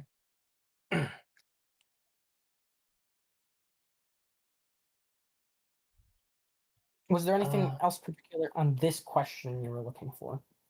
Because I might have more answers. I just don't have them off the top of my it head. is segueing, and technically, I didn't get too much out of the original because the original was more about the tower, and the second is about the wizard himself.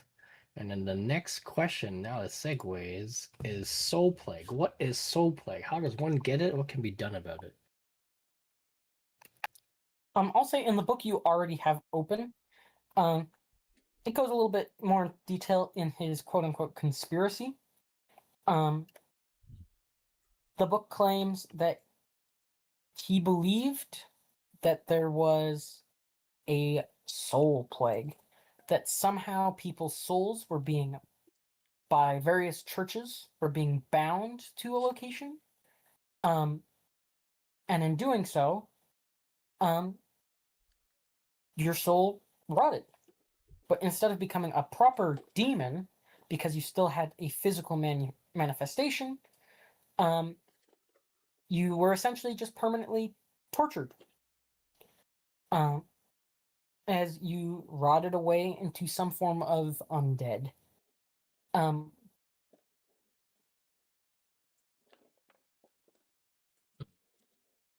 there wasn't a cure for him, as he did eventually die. Um, and current records, according to the book, he died. No plague kept him undead. Hmm. Okay. Uh, but the Soul Plague question, is there any actual facts or knowledge about it, including looking for a name? Merrick, the cleric named Merrick. I guess we can start with that guy, and then maybe we'll look into Soul Plague. I'll say on this floor, you keep searching until you find um, a small book detailing some old clerics. One of them being Merrick. Um, Merrick was known to have a exceptionally long lifespan for a human. Some believed he must have had elven ancestry, but there's no physical signs of it, besides the long life. Some concluded it was a gift from the gods. He was, in particular, a cleric of Thalor. He had come into conflict with various wizards during the ends of his life, as he did a lot of work rooting out essentially conspiracy theorists.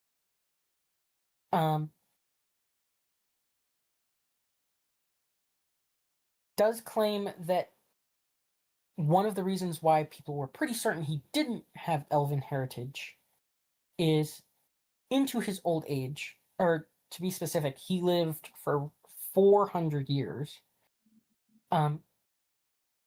He looked old, very decrepit. Some even reported the smell of rot around him.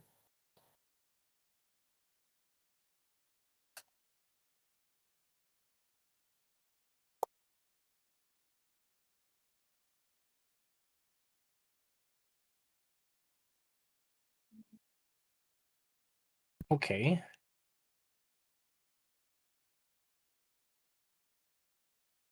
I assume I gotta go even deeper to find more about the soul plague itself, if there's even anything on that. But before I do that, I will message Pierre to look for information on advanced construct construction and materials, specifically about constructs that can transform.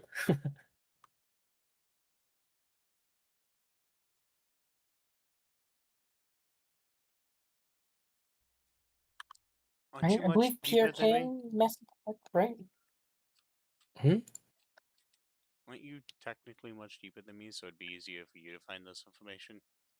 I suppose, but I will. I mean, I'll also I look for it. also have no easy way to go up or down.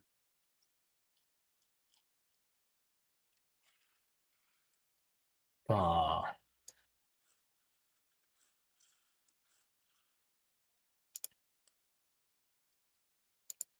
well, we will spend some time here regardless. So I guess I will come back to that. And look for my next question, which is probably simpler. The benefits of being a follower of Valor. That's a funny question. Have I made it to my floor yet? After this question, I'll say Perfect. yes. Benefits of being a follower of Thalor. In the very book you're reading, as it's on various clerics and clergy, it flips to an earlier section. Goes into pretty decent detail of just the fact you're formally part of a very big community. So if you really need some form of support, you can probably find it. The benefits. Actually, I want to clarify. Did you say of being a follower of Thalor or a cleric or something? Not quite a cleric, just being like a worshiper, follower. All right. Just being a follower means you're going to have a stronger connection to the clerk church. You're not likely going to get any abilities just by following. But most paladins were just traditional followers who did something in the name of good. The clerics are a bit of an exception. They're usually higher devotees, people who, from rather youth or even younger, said, I'm going to devote my life to him completely. And then they are granted powers after the fact. Sometimes they were children, of paladins, and they would be the ones who were born clerics. Typical followers,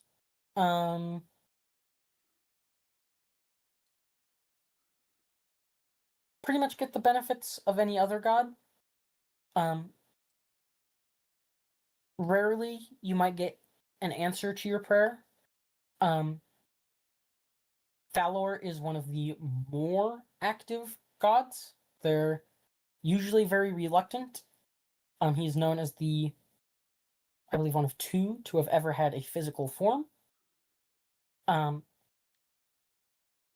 When he answers prayers, they're very rarely in words, but they do appear in quick action. He is not the type of god to essentially send you on a complex journey to answer your prayer yourself. If he chooses to answer your prayer, he will help you solve the problem.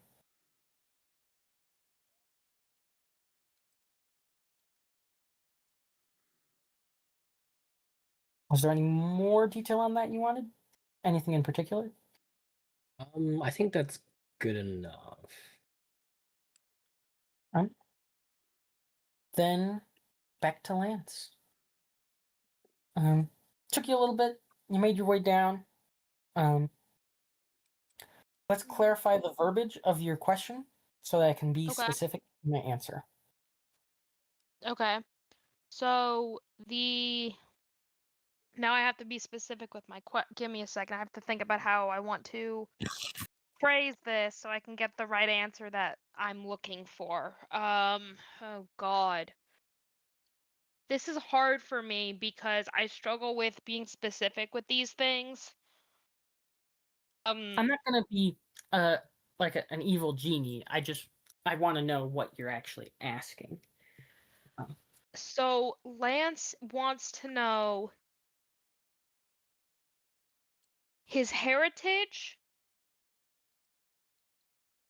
which then could also lead into where he comes from, but that I can ask a separate question if I need to. His heritage and where he comes from, and what that has to do with his connection to music. All right. You find a book on exotic races. It is a list that includes Asimar, Tieflings, Goliath, what are they called? It various exotic races. There is a whole chapter devoted to elves. It talks about some basic origins of elves, how technically all elves have a little bit more ties to the natural world, making them the most exotic mundane race. Or not the most, but a more exotic mundane race. It then discusses specific elves, like sea elves are exotic. Get through the list, and there is a specific type of elf described to be multicolored, known as a Ladrin. Aladrin. Thank you. It describes seasonal shifts. Some of these Aladrin are known to be in line with the seasons. Some are known to have their seasons become in line with their emotions. Something notable about the Aladrin is they are never born on the material plane. Typically, they are rather found in a fairy circle or some form of waygate, which has been opened. Every once in a while, adventurers will bring them back from the Feywild. A typically old dimension, where elementals first tried to craft a material plane.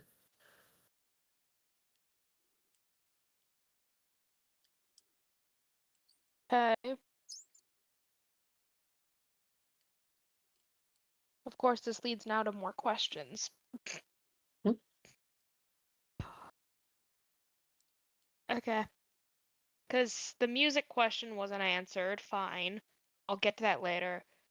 Follow-up question would be wondering if I didn't go deep enough. Also note, if you want to clarify your question a little bit, that is fine. If there's something in particular you wanted out of it, like I know the music part, but besides that, if there's something else you wanted that maybe I I didn't, wanted it might to be. see if there's a way that I can actually find my family and speak to them. I'll say it goes into a little bit more detail. This book in particular. Uh, Fairy gates are caused by creatures in the Feywild trying to rather force themselves out, um, or somebody outside of the Feywild trying to force somebody in. It is a one-way gate, one trip. Um, if you can find proof that you came from a fairy gate, it meant somebody explicitly shoved you out of the dimension. Um, the opposite, or the not opposite, the other option is a waygate. A waygate is a collection of waystones, which are just dimensionally attuned rocks that, when brought together, create a portal that someone can go back and forth from. If you came from a waygate, it's most likely somebody took you, then you were just you just made your way through by coincidence. Um, these gates stay open both ways unless one of the stones is removed um, on the side that brought together the stones.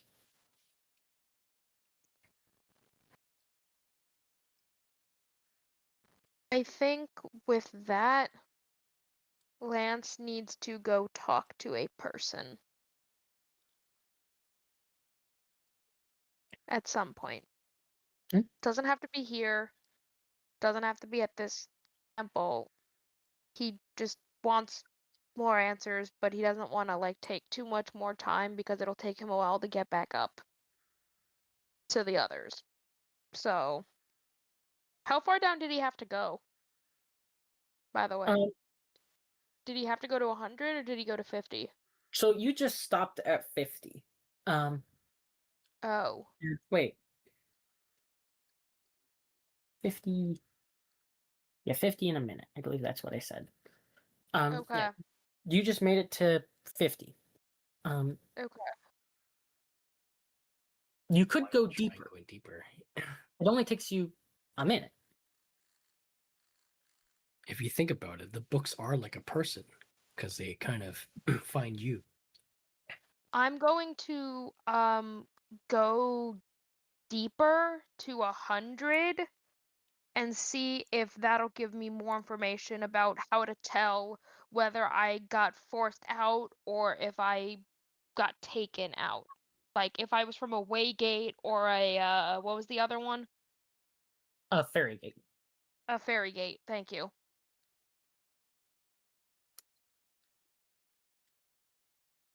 Uh-huh. Um, During this minute travel, the others have the opportunity to ask questions. Um, do we have questions from the Sorry, others? guys. Sorry, guys. I just hey, this is something I've been wanting to find out for a while now. You're fine. I mean, this is the place to do it. My next question, although I think I should do it for last, although I delegated the other one to Pierre, which is still advanced construct construction and materials.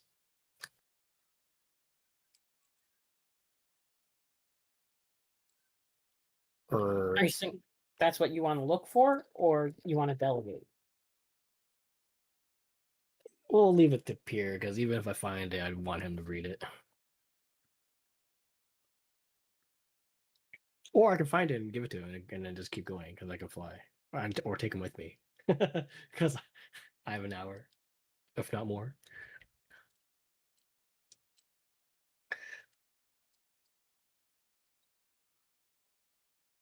If Pierre needs a ride, I'll give him a ride, basically.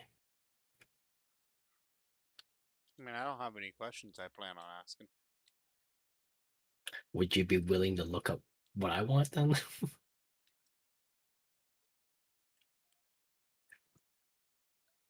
I mean, I don't know if it'll actually look like that because I think it's questions that you want to know.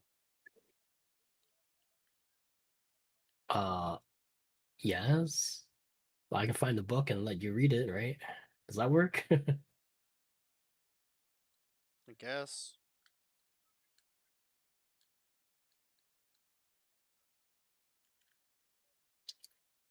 How far do you want to go? uh, where am I at now? Past 10? Um, I'll say you're at 15.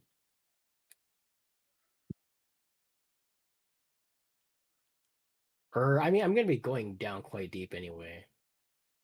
So I'll go down like another 20, 30 or something.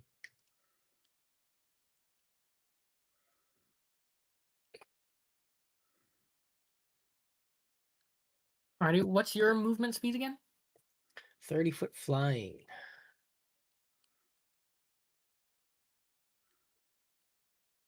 Alrighty. We have Sterling and Pier with me with us.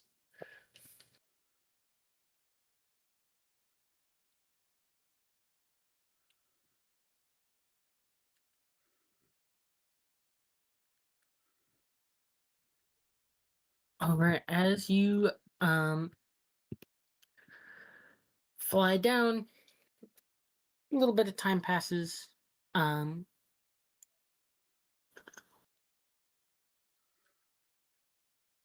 we are looking for construct info. You find a book on advanced construct and elemental summoning. When you open the book, the first chapter is mostly layman's speak, pretty simple for you to understand. It essentially says what this book is going to go over. We are discussing how concepts from summoning elementals, things that are known to be more volatile, can be applied to creating constructs. The next couple of chapters are still within your reach. Not too hard to understand. They are information on how elementals can be used for energy, how they can inspire energy sources. It even discusses something you already know, that certain elemental cores can be recharged to dispel energy in a more efficient manner. Just was there. Ask your question for me again. Apologies. It is the advanced construct construction and materials.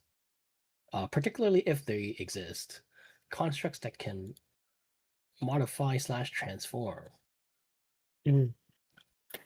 Um, as you get deeper, you vaguely understand the concepts, but they're not as clear to you.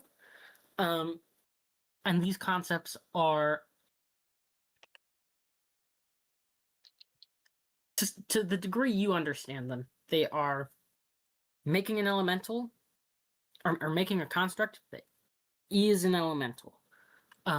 So it can change shape to become something solid and humanoid, or become more malleable to get around corners or do things like that.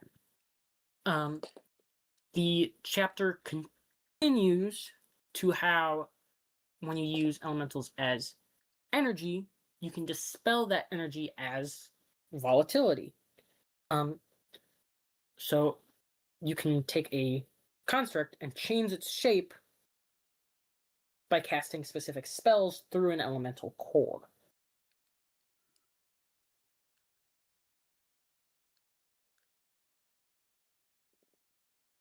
Then At the very end, there's also an index on specific materials. Discusses things like silver, which are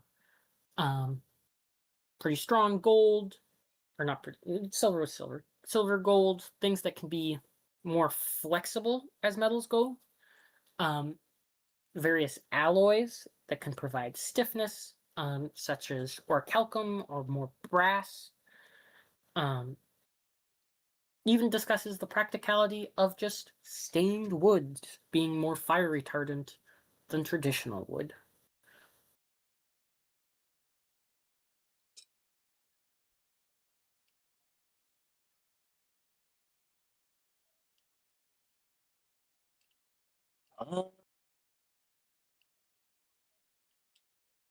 I guess now more specific to like the means of what I need. Just ways to upgrade my wooden parts and joints.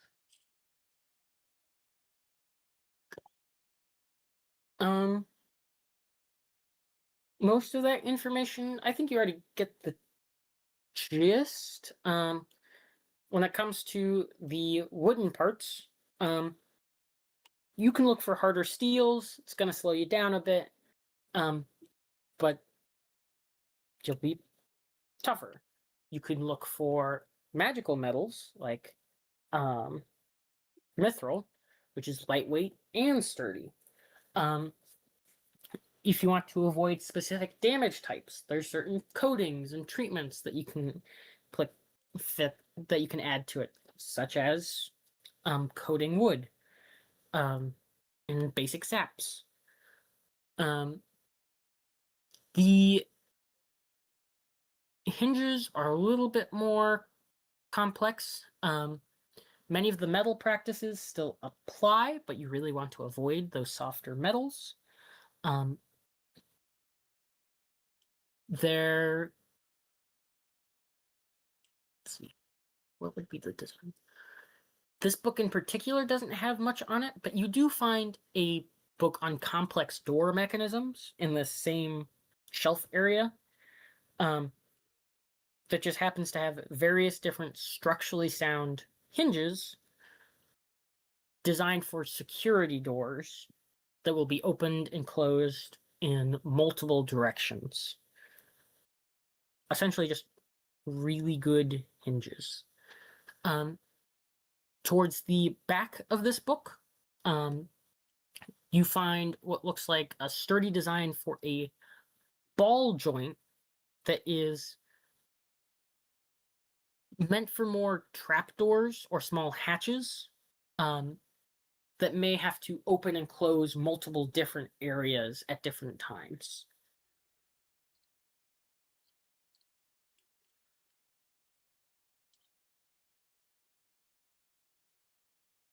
Okay. The hinge schematics, I will let Pierre look at it and maybe he can study it. Other than that, I think that's pretty good. Got what I needed. My last question is in regards to Talart, the demon, and his relation with cursed objects and daggers. Alrighty. You find a book on demons and demonology, various symbols of demons. All demons are associated with cursed daggers. Somebody's got to do the cursing, and demons like daggers. But in particular, Talalt is, or not Talalt, Talart is a demon who has a small focus on self-improvement, essentially. Making yourself better than everybody else. If you're less than the next person, you're essentially worth nothing, is their motive. So if you're not number one, there's no difference between second place and last place.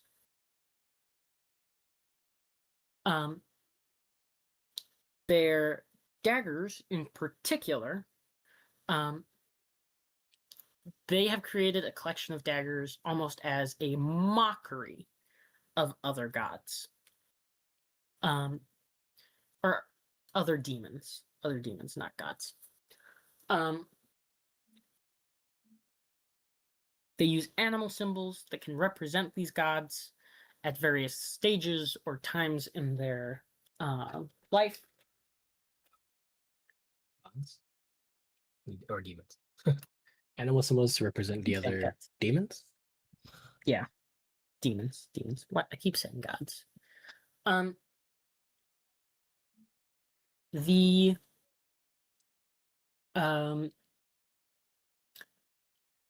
daggers are made of black diamond, which is known to have transmutative properties. Essentially, it's good for transmutation magic.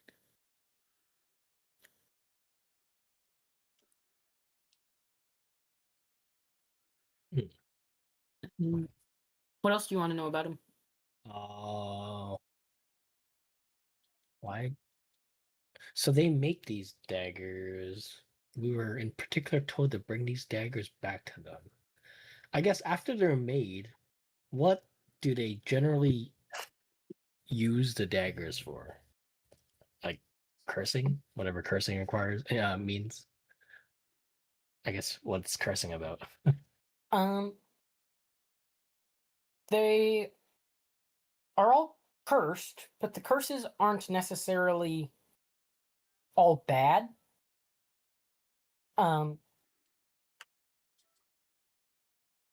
They essentially sacrifice a traditionally good quality in a person, and makes it negative, rather than the use of self-defense, self-empowerment, something along those lines. So it takes that grain of good that the god might be, or not the god, that the demon might represent, and it makes it completely evil, almost a joke. At how a mortal can essentially take the power of a god for a brief moment. A little bit of hyperbole, but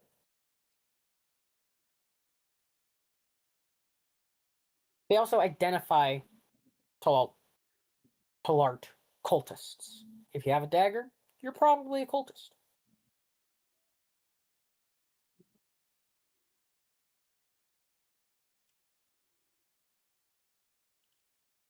Oh, this book also mentions that there was a whole guild of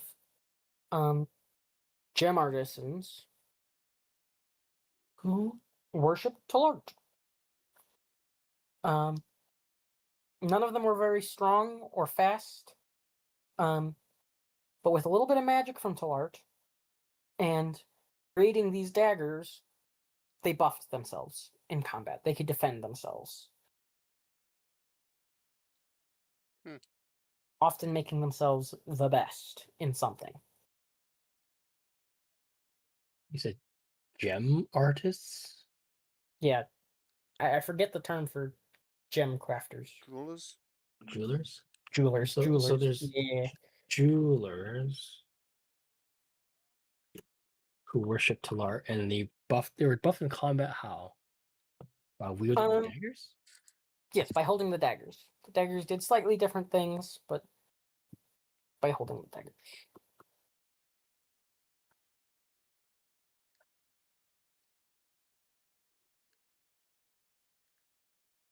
Okay.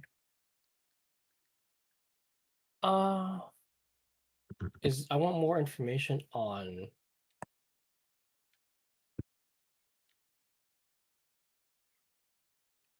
oh. Wait, did you say it sacrifices a good nature in a person to make it negative, and in doing so grants them temporarily the power of a god? Yes, I did mention that is, as a person who can read, you note that it is probably hyperbole. from the text, but it's not guaranteed hyperbole. When you're talking about demons, who knows? Oh, I want more information on that, if possible. Um, I guess one question in particular is a trigger. What triggers that? I will say in this book, as you keep looking for more information, you come across a chapter on warlocks. And there's various levels of warlockdom. There is, of course, full-fledged warlocks who become some form of spellcasters powered by their god or their patron. And their whole life is to worship them in some form of way. But there's also lesser warlocks, people who still make deals with a demon, but it is less straight. It's not as straightforward. One of these deals is referenced as these dagger pacts,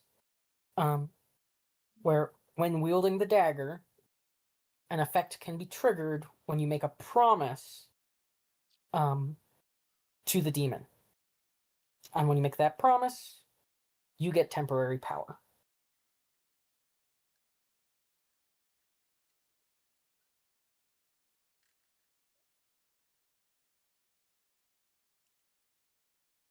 Cool. I'll even use an example that I believe the party already sort of has. There's a known dagger, the Bull Dagger, that when wielded, the user enters a rage. Mhm. You just attack the nearest person. Doesn't matter if they're an ally, an enemy, whatever. But you also get a free action, or not a free action, you get a bonus action every turn that can be used as the attack action. Not an attack as a bonus action, the attack action. So if you're a fighter who can attack 2, 3, 4, however many times, you can also do it again on your bonus action. Wow. But that comes from making a deal with the demon by holding the dagger. You better Cool. not be making a deal. You better not be above board. You better not be making a deal. I think you're the only one who made a deal. Yeah, but I don't want anyone else to make any more deals with this guy. I'm trying to get out of this deal. Mhm. Um, did I make it to floor 100 yet? Yeah, we'll see. Now it's been a decent amount of time. Cool. Floor 100. Once again, clarify the question so I can give a decent answer. Okay. So, based on what I've learned from floor 50, I can assume that I'm an Eladrin. This is what Lance is going through. This is Lance's thinking process. This is what's going through his head right now. Based on what I learned from floor 50, I'm an Eladrin. So I know that. I also know that I come from the Feywild. My question now is, how can I tell what gate I was from? Whether it's a fairy gate or a way gate. And is there a way,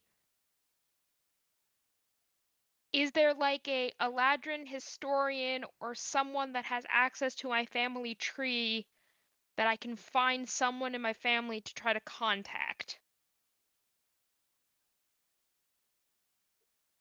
All right.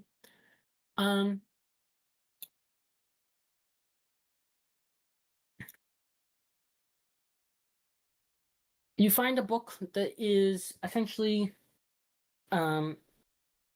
the details and structure of the Feywild political world.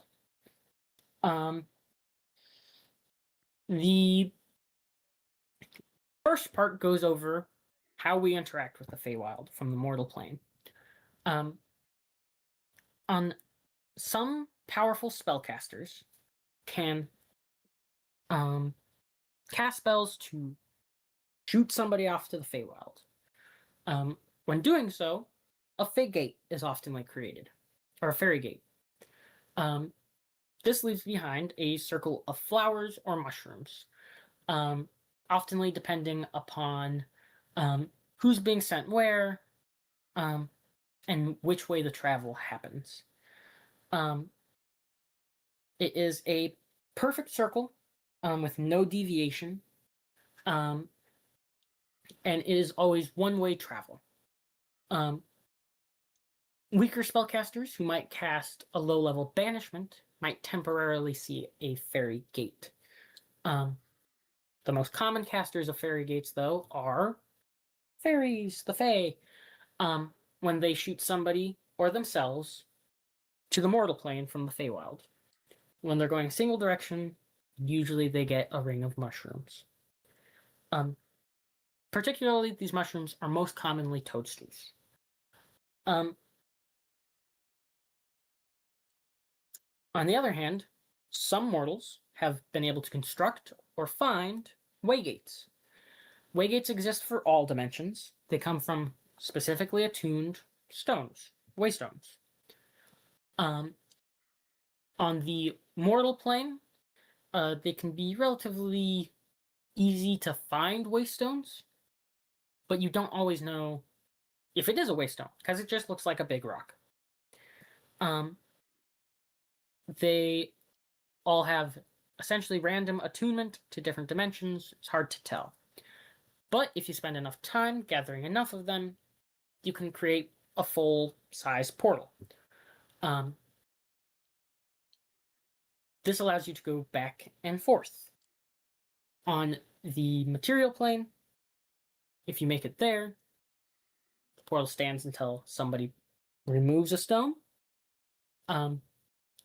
Besides the stones themselves, there is no lasting sign of the portal. There is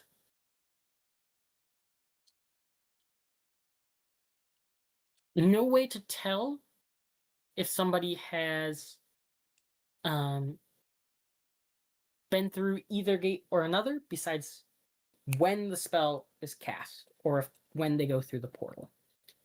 Because essentially, you either see them come through a portal or come through in a fairy circle. So I'd have to ask my folks then if Mhm. they what they remember seeing before I came out. Okay. Now, the Feywild are known for some crazy politics.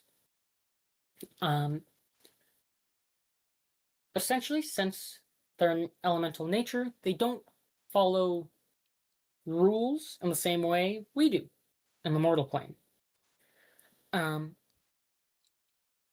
One of the consequences of that is refugees have been common throughout history. The whole elven race are known to be descendants of some form of Fey refugee.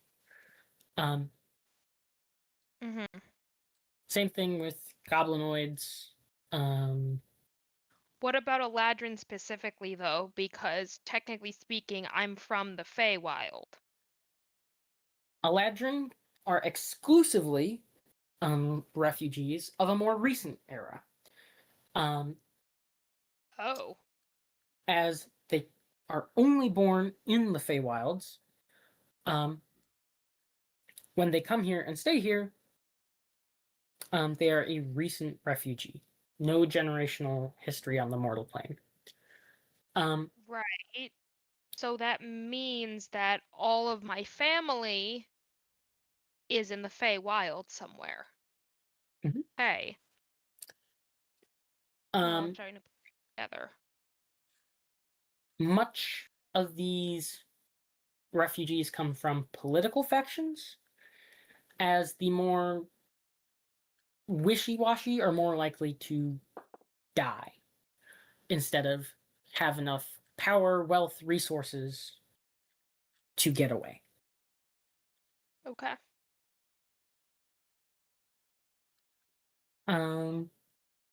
What about, is there like a local like Eladrin or Feywild expert that I can talk to on the continent I'm on? Let's see. Let's pull up the thing.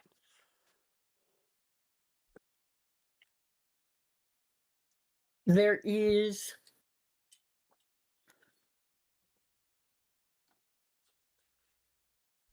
a few records of Eladrin, as they stick out. They are very brightly colored. You look through the list, and each one has an Eladrin and their profession. About a fourth of the way down the list, you actually find your name on there. Somebody has spotted you and decided Paladin of Thalor was worth writing down somewhere. Was my name written there, or was it just written as Paladin of Thalor? Just Paladin of Thalor, actually. Just Paladin of Thalor. So then, okay. But later down the list, to Yep. correct myself, I was saying two things at once. Sorry. No, it was my fault. I was misspeaking. Paladin of Thalor is written there as a notable one, but also a lance is written there as a traveling musician. It is also marked child in that category. So at 2 times in your life, you were made noticeable enough to put in this list.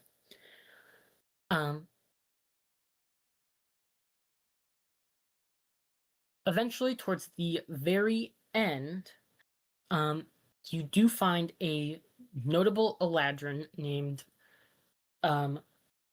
Marquesi Mip. Marquesi Mip. Okay. Who is a known historian of the various dimensions. Cosmologer, I believe is the title. Okay.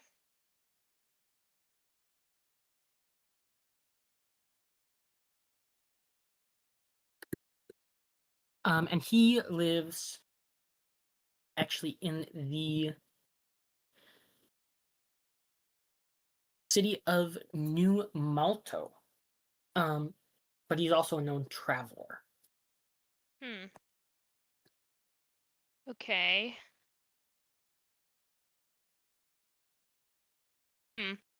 Lance will write that, like, Lance will make a note of that name somehow. He'll remember it. And so his name was, is it safe to assume that I can put 2 and 2 together that Paladin of Thalor was also directed towards Lance? Yes. You haven't seen any other Eladrin in your ranks. Okay, so is it also safe to assume that my parents were the ones who wrote me in as a child? Not necessarily, because they probably didn't write this book. It's possible rather Okay. them or somebody you met during your childhood ended up giving the information to the temple. It's interesting that my name's written twice. Why am I written in there twice?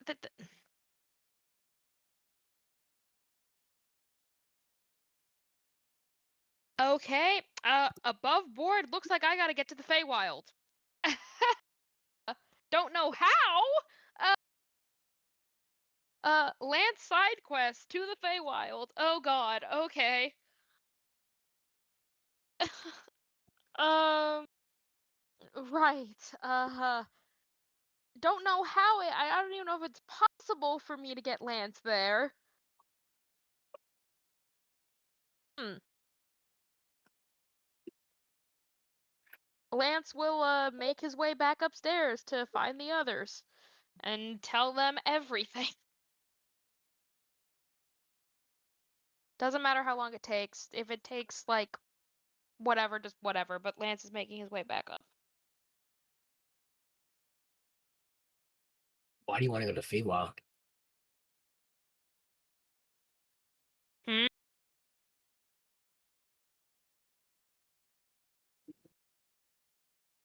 Why do I want to go to the Feywild? Yeah. Or is this you in character or out of character asking? Well, you said you told us everything, right? Yes. Okay, yes, I did. I think I'm from there.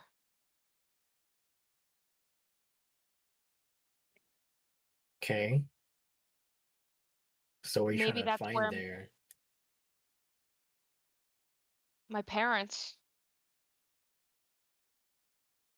anything about me, my last name even. That would be useful. How do you know your parents are there?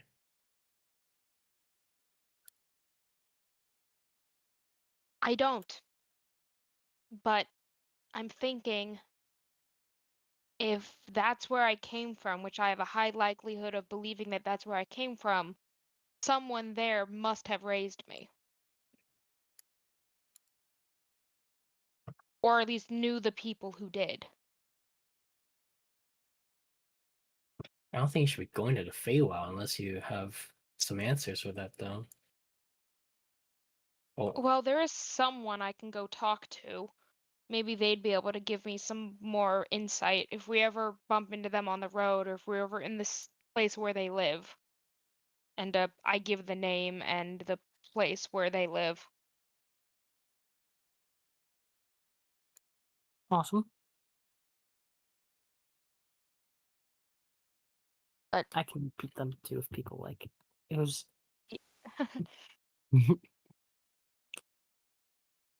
I mean, might. this library has answers to like so many things. Wouldn't you be able to find your answers to some of those things in here?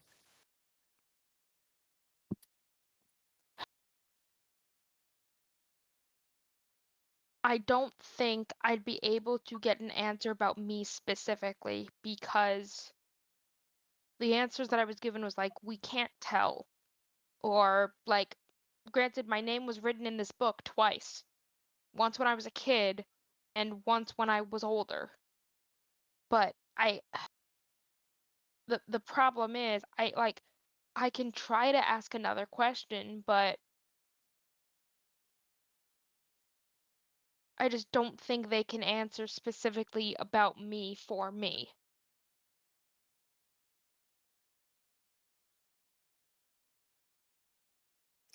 Why not try looking up a family tree or lineage? I might show you I the tried names that, but I in got a order. book on genealogy,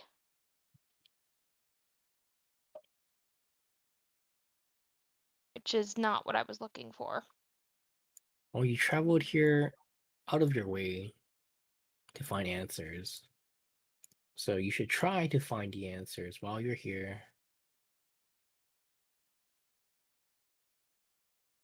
All right.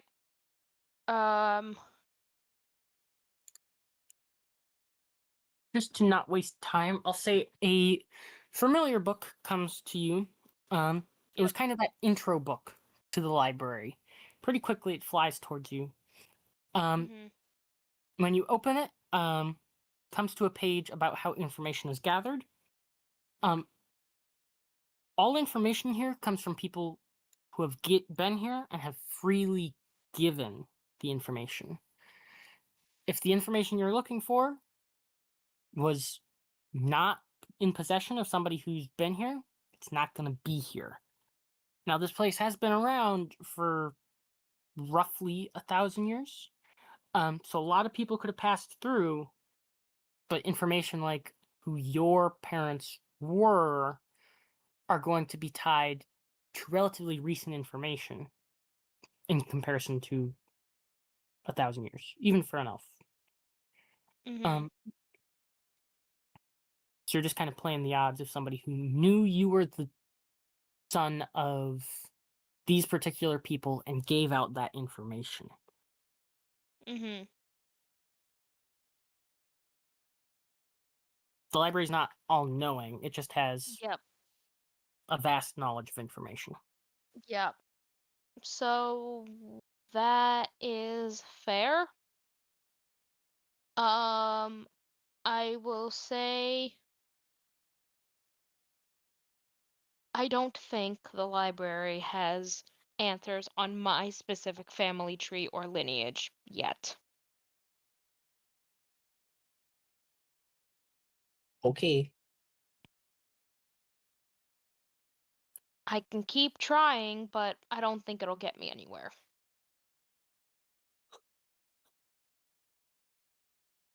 And I know we have other places we need to get to. So, We do. Hey Pierre, do you know how to get mithril? The material?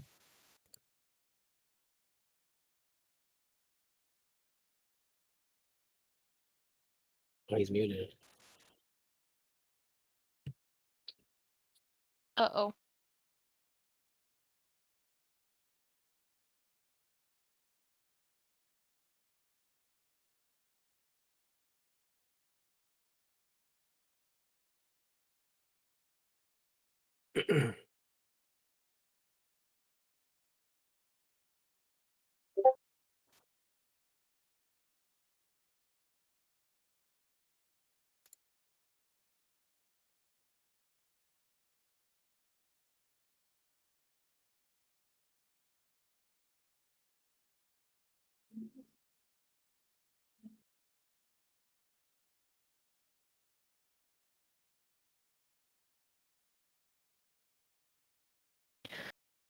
Well,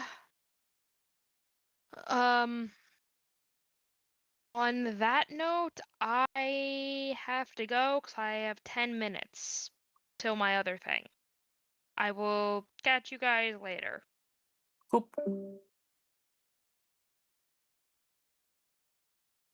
Hey, Alrighty.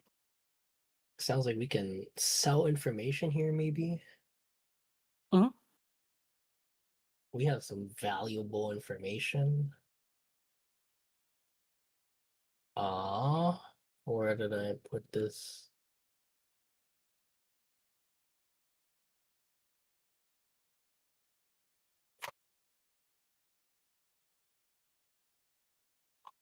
Oh, I didn't write it down. I mean, I can't remember it, but let's see.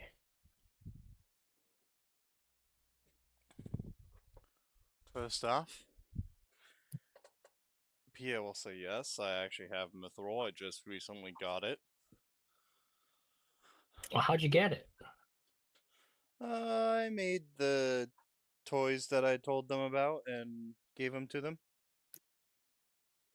And they gave me some mithril and even a little bit of adamantine. Wow.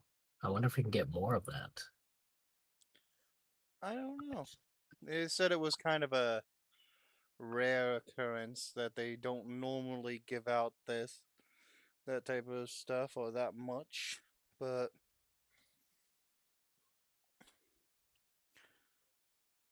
I just happened to give them stuff that they were really interested in, and they wanted me to be able to come back and give more information, so they gave me a little incentive type of thing, I suppose. This makes me think of more cores. I wonder if we can upgrade cores. Also, Um, if you're planning on selling information, I wouldn't recommend selling any of the, you know, life information. Life. You know the information I'm talking about? Prolonging your life, all those special methods that we found out from the wizard.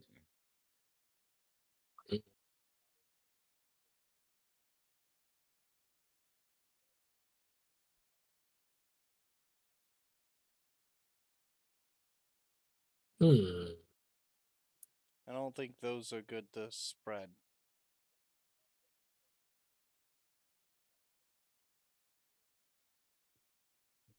What about the harvested soul essence? That is 'Cause that's, part of it.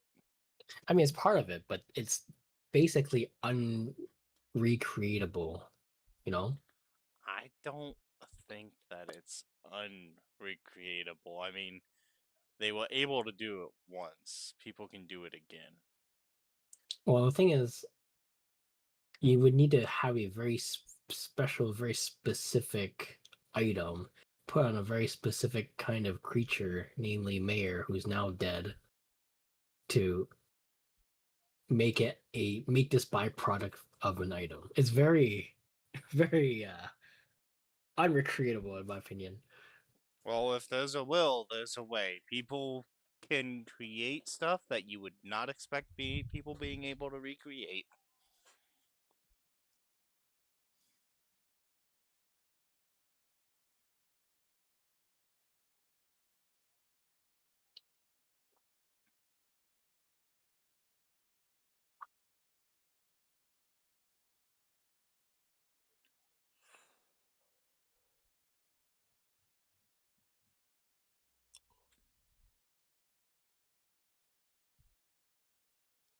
So I don't know if it's the best idea still.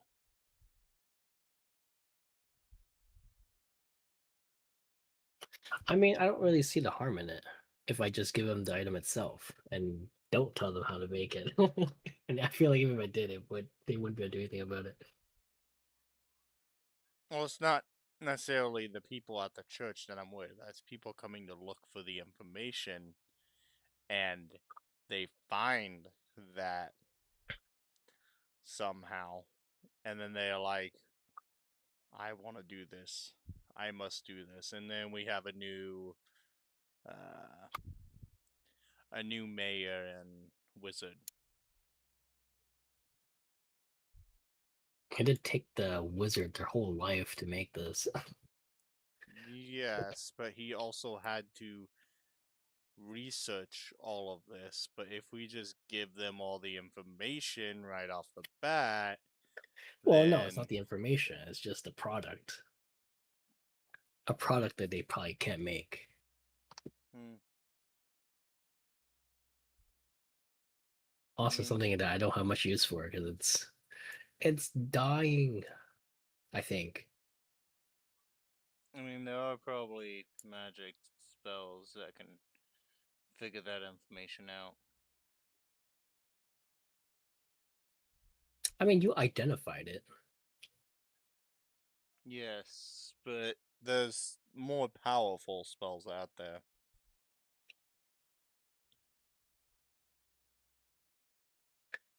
It came from a 10th level spell that even if you find out about it, you probably won't be able to make it.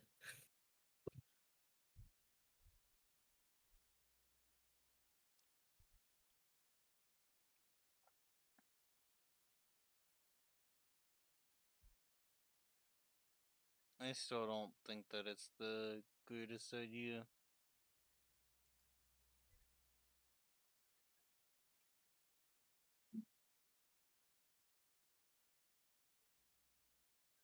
But you do you.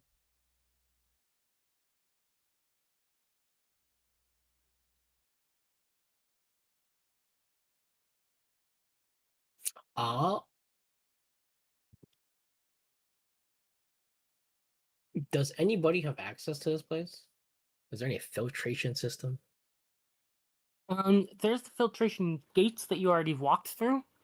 Um, they filter out specific divine origins and specifically Anyone with a true evil alignment. I'll just say you pick that up from the introductory book.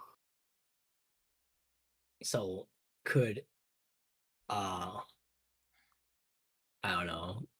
I found a book on wizards, including the one on Milfin and his many names. Would other wizards like him be able to enter here? The younger ones, probably before they've been radicalized.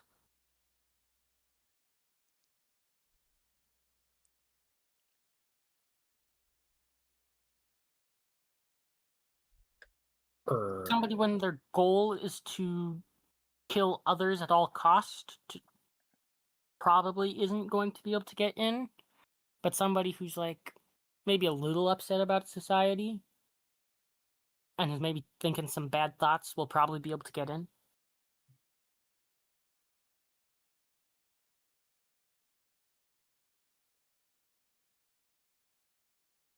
I think the innate security slash mystery of this is probably fine.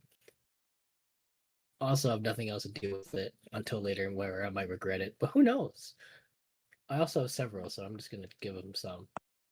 I have a product I can quote unquote donate slash sell to them.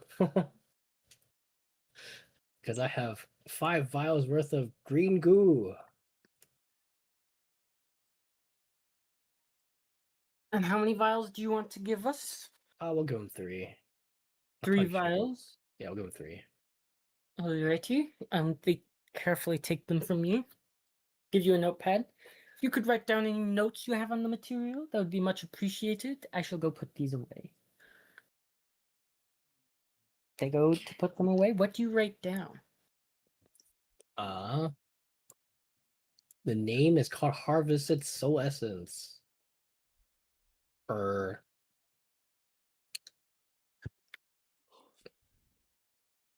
I'll call it a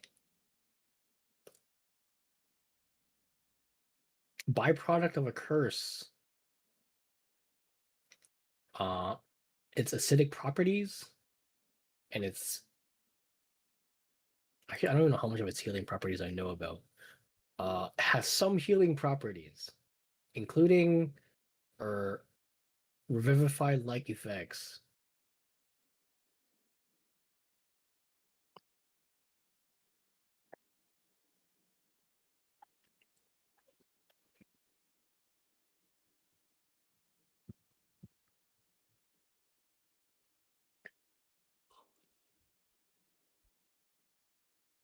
I need to make a note.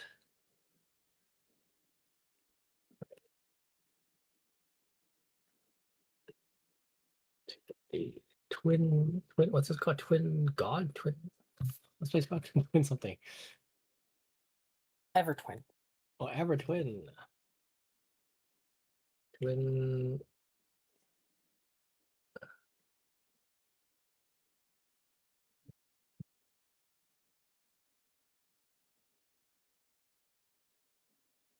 God, what's the full name of this place? Evertwin Uh, Church.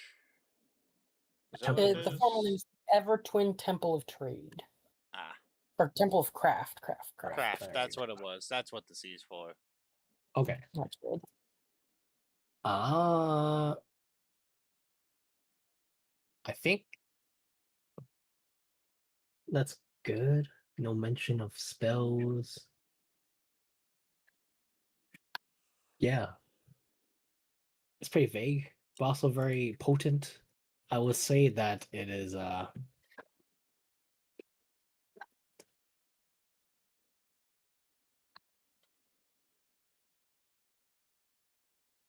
the product of someone else's research who is deceased.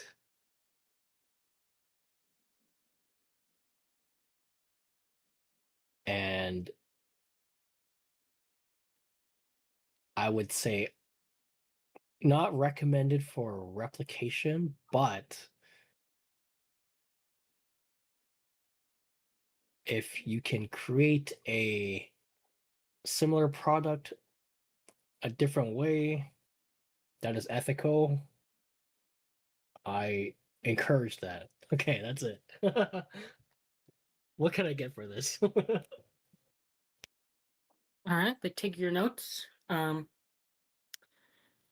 They come up and they do a quick once over of the notes, look at the 3 vials. I'm like, okay, interesting object.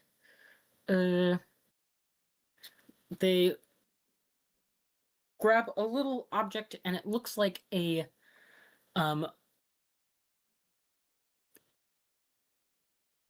looks like a fist-sized clump of mithril. More mithril. They also actually, anyways, no, fist-sized clump of mithril. It's too complicated to do it the other way. Any chance that they have something related to like cores and energy that I can maybe get or look at? Um, they bend down, look around, go through the wall for a second, come back through the opposite wall. They put a little jar on the table. Tap it. Not strong enough to generate its own core yet, but this little flame spirit here, will one day pack quite a punch if you keep fueling it.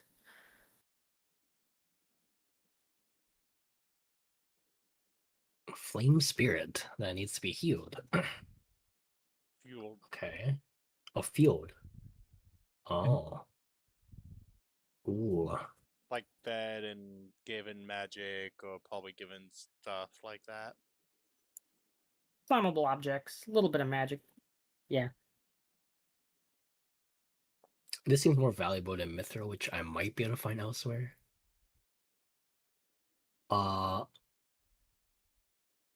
Okay. So the core I have now has what, lightning properties or something? Yes. This one has like fire. Okay. Well, I don't know too much about cores. This will need some research, but I guess I'll take this offer instead. Alrighty. Don't starve him. You have to feed him at least once a week, otherwise he will die. Oh, what does he eat? Uh, if you feed him daily, he will be good on just wood. Probably about a cartwheels a day. If you could break up a wagon wheel, or you could get a small table that daily, that will keep him alive. Otherwise, he's going to need a little bit of juice to keep him going. Any form of wood, as well as a 3rd level or higher spell slot.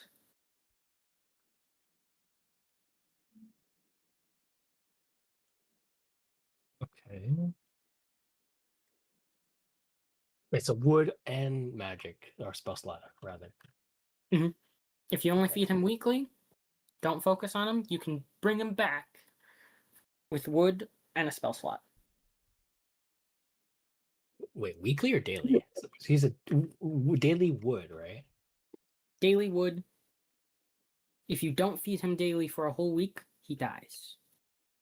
But you can bring him back with a spell slot and some wood. Could oil be fed to him too, or other stuff like that? Yes. Lamp oil and things of the like. They might be a little much for him at this stage, though.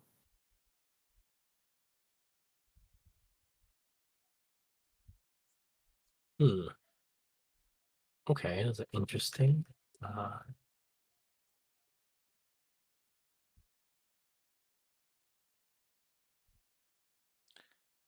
How would coals do over wood?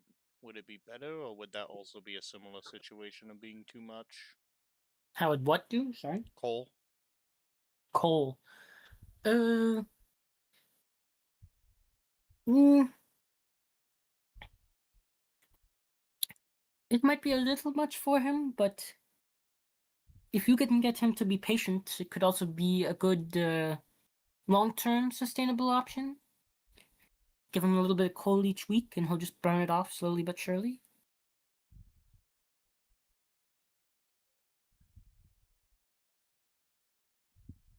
Okay, cool.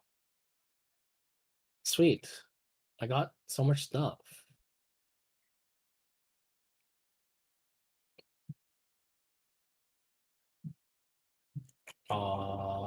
Cool. Now we just gotta figure out how to turn into. Wait, it has to be older to turn into a core. Is that it? Yep. Okay.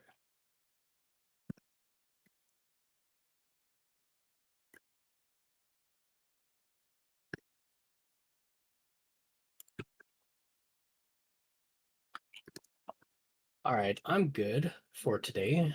I think got a lot done. Mm-hmm. We should probably have Sterling do his questions next time. And then we'll be heading to what's it called? The demon place. Polite Temple. Tulart Temple, yeah. Awesome. And we are ahead of schedule in terms of in-game travel. Would one of those spirits be able to help with foraging? They're a little small for it now, but as they grow up eventually. Do they have more? If you have some information to trade.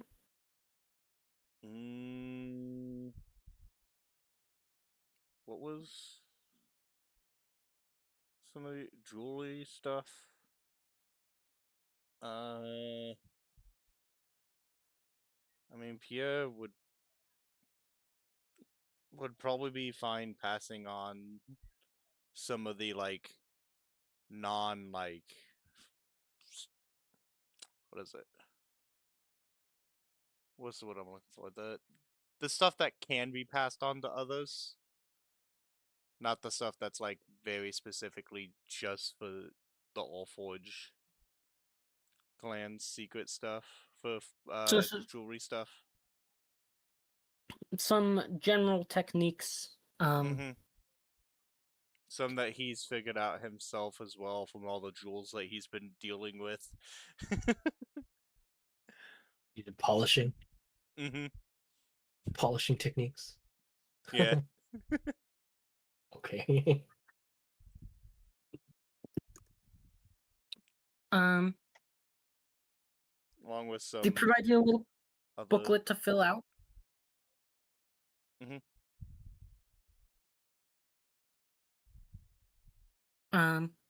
They take it back, look it over, go down, come back up. Do you have any more information? If you're looking for a flame spirit, we can provide you one, but a little bit more. He'll also put in more some information about like wood carving for making like little wooden toys. How you can utilize some of the jewelry polishing techniques to like kind of sand and make the wood look good too, and like smooth. Alright, there we go. So mixing and matching, they do like that.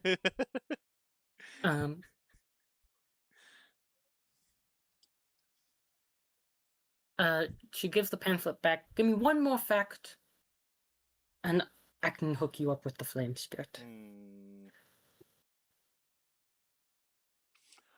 He's that might be a little bit much, but he will write down that there is a way to make a armor, and he's pretty much just writing down kind of how he made his armor. Not quite the exact same, but using wood, leather, bone, you can make armor from more wood and bone, and how you can incorporate it, kinda.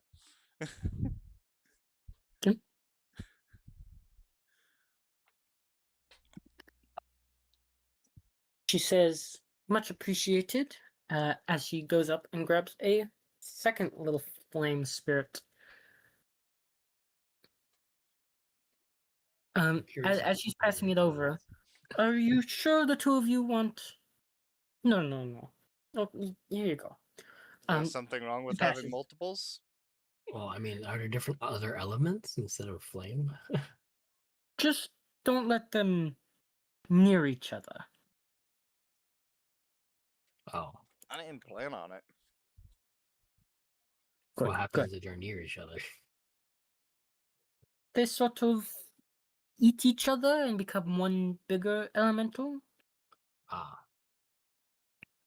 If they're not treated well, or if they're still young, that can become problematic with the unruliness of young spirits.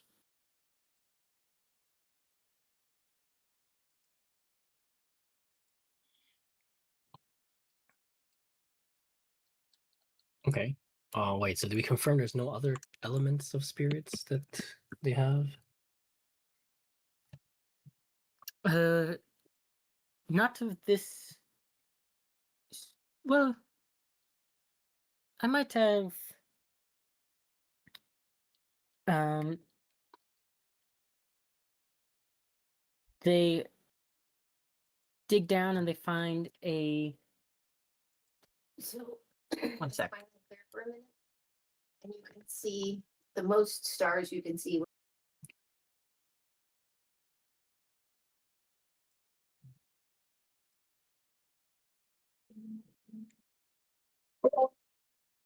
Sorry.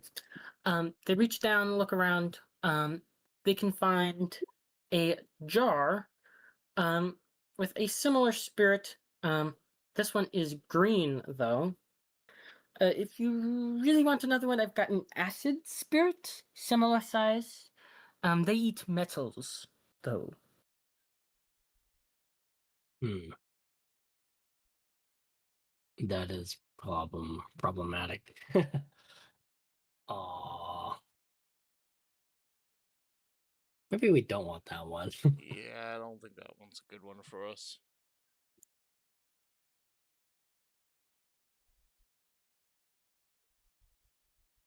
Um, they look through a little bit more, thinking.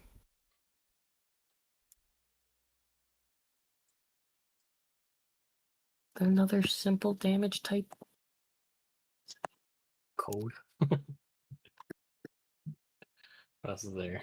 I don't know how you'd grow a baby cold spirit. Give it ice. Yeah, that's just asking to kill it, essentially.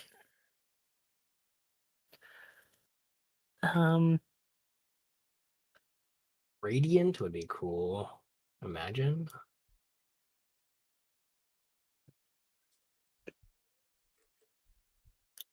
Or force. Those seems kind of advanced. Mm,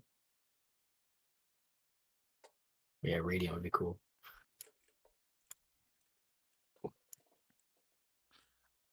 I mean,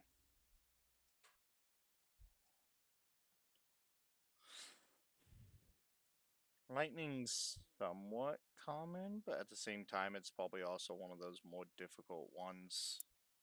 I mean, we already have one, essentially. It's already a core. Yeah, that's the thing, though. Yeah. Like, conceptually, I'm just trying to figure out ways to actually, like, feed these things. Well, was it lightning or thunder that you had for the core? It's lightning for sure.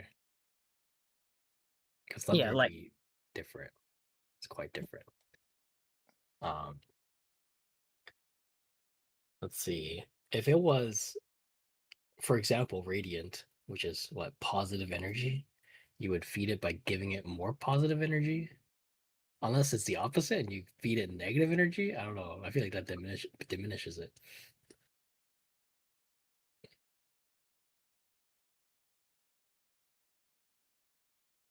Like, I could just require you be, like, a good, nice guy all the time. But it's not like you say mean things too often, so that doesn't add any difficulty here. Yeah, the divine smite it every day. I don't know. He did do something evil with the troll moment. Well, I guess the goblins that were disguised as a troll. Hey, they were the evil ones. Sedia became a troll. I just lightly bullied them.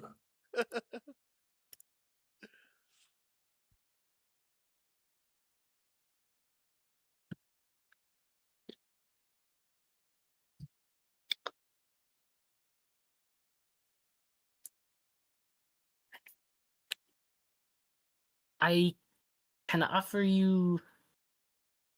It's a little bit of a dangerous one, but I can offer you necrotic, but you have to feed it dead things. Hmm. I don't know if that's the greatest idea, though, because we do have 2 paladins in our group. Necrotic core. That's a interesting interesting one.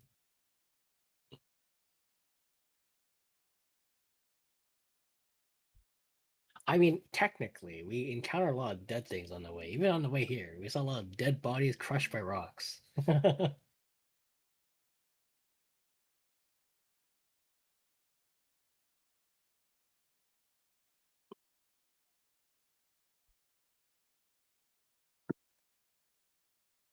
What if you feed the ice one water to make it grow? Well, what's the benefit of a necrotic core? That's what I'm wondering. Essentially, it's going to do necrotic damage effects and probably make your mech more scary. It's not really necessary or necessarily my style.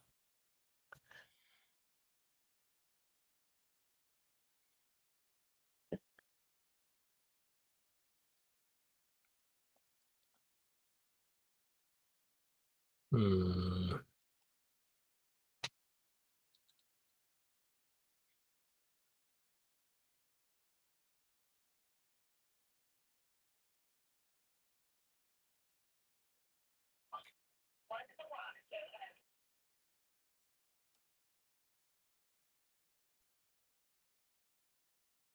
Pierre brings up a good point. I can offer you an ice one. You do have to feed it water so it doesn't But melt. it would probably be like cold water more than hot water. Yes, boiling water does not help. Boiling water hurts it. I'd say probably even room temperature wouldn't really help too much. It could work, but it wouldn't be the greatest. And once again, don't want them touching. Yeah, ice and fire don't really get along well. I mean, can a construct have more than one core?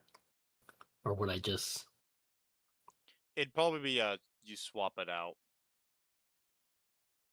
The would take some current time. setup can only handle one core. And you wouldn't be able to swap it out, right? You could. You just could. basically have to take it back to like Calder or somewhere where you can set up a temporary facility for it. I don't know if this is what I really need. If anything, I just want a more powerful one. Like make my existing lightning one just more powerful. I don't know. Or more variable. So maybe I don't really need a core or different element core rather. I mean, even if you do get a different element core, there's always the option of eventually adding in a like hot swap, a quick swap for the core. We only made it this way because we didn't have anything other than one core, but could potentially set up something to have it swap between cores easily. Well, at least easier than having to go all the way back to a forge place. I have a question. So it's an animated object essentially. It has a fly speed. If you put this thing with a fly speed underwater, does it work?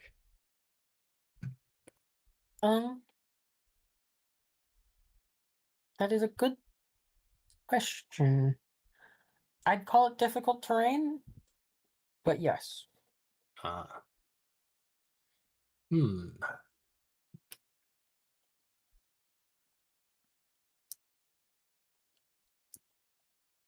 Because what if I can make it like an underwater viable vehicle?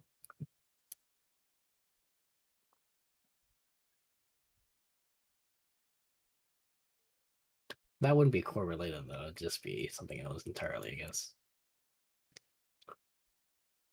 Yeah, no, you have to have a swim speed, I think, to be able to swim. Yeah.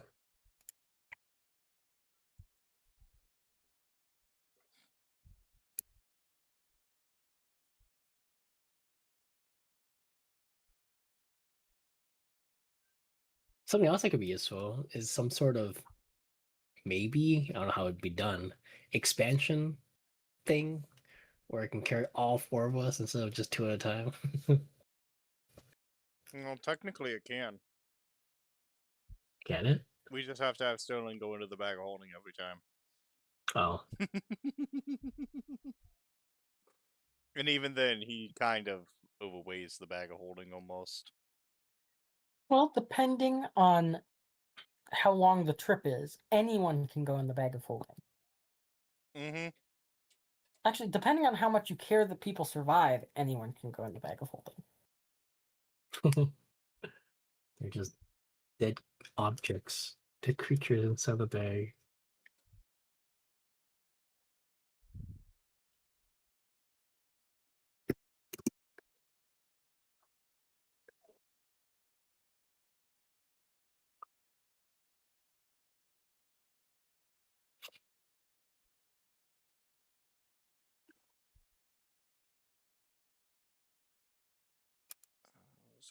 If anything, I want my construct to be able to be more defensive, like a I don't know. You know how there's a fighting style protection or something, where you can like impose disadvantage or something like that. Some ability like that would be cool.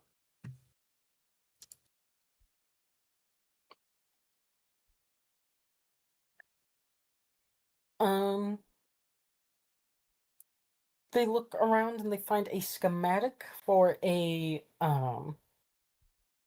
what's it called? What's the shield robot called? Oh, Sentinel thing, I think. Sentinel shoe, or hold on. What are you trying to think of?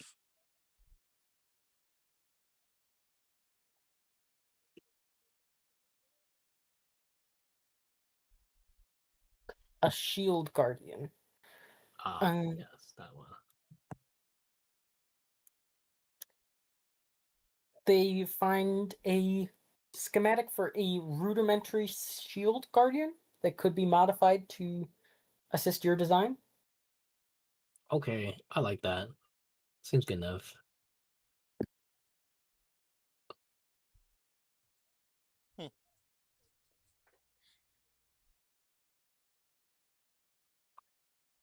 It's probably just gonna be yeah, I might just give your guy the feet. The forget what Let me look or at the the stat fighting block. style. The Defensive fighting style? Shield Guardian. Not defense. Shield Guardian has a weird amulet, I guess. It does, but I'm trying to see the action that it has. Yeah, it just gives As a a +2 to reaction. the amulet person, I believe. Protection. An attacker hits the wearer of the Guardian Amulet within 5 feet, okay. They gain a bonus of 5 AC, okay. And, okay, I see. Okay, so it's basically like a nearby shield spell, but physical.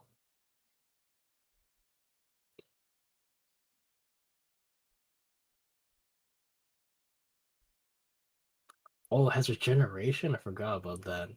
That's pretty good.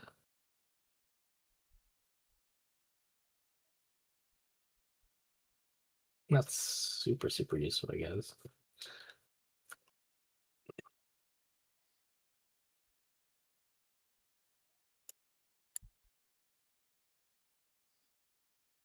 But if it can do the protection reaction, that's pretty good. Yeah, I think that's what it is. Schematic can, once upgrading the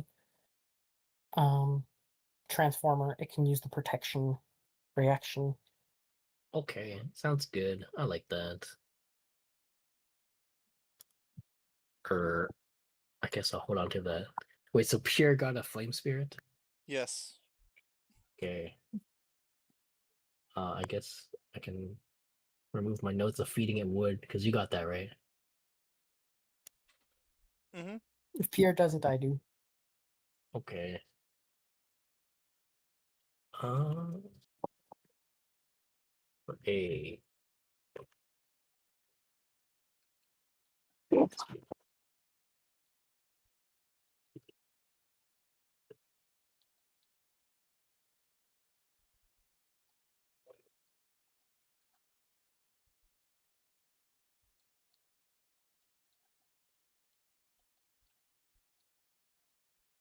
This schematic would need to be installed somehow later.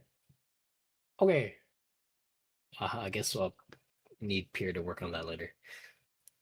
Nice. We did more things. What a great place this place is.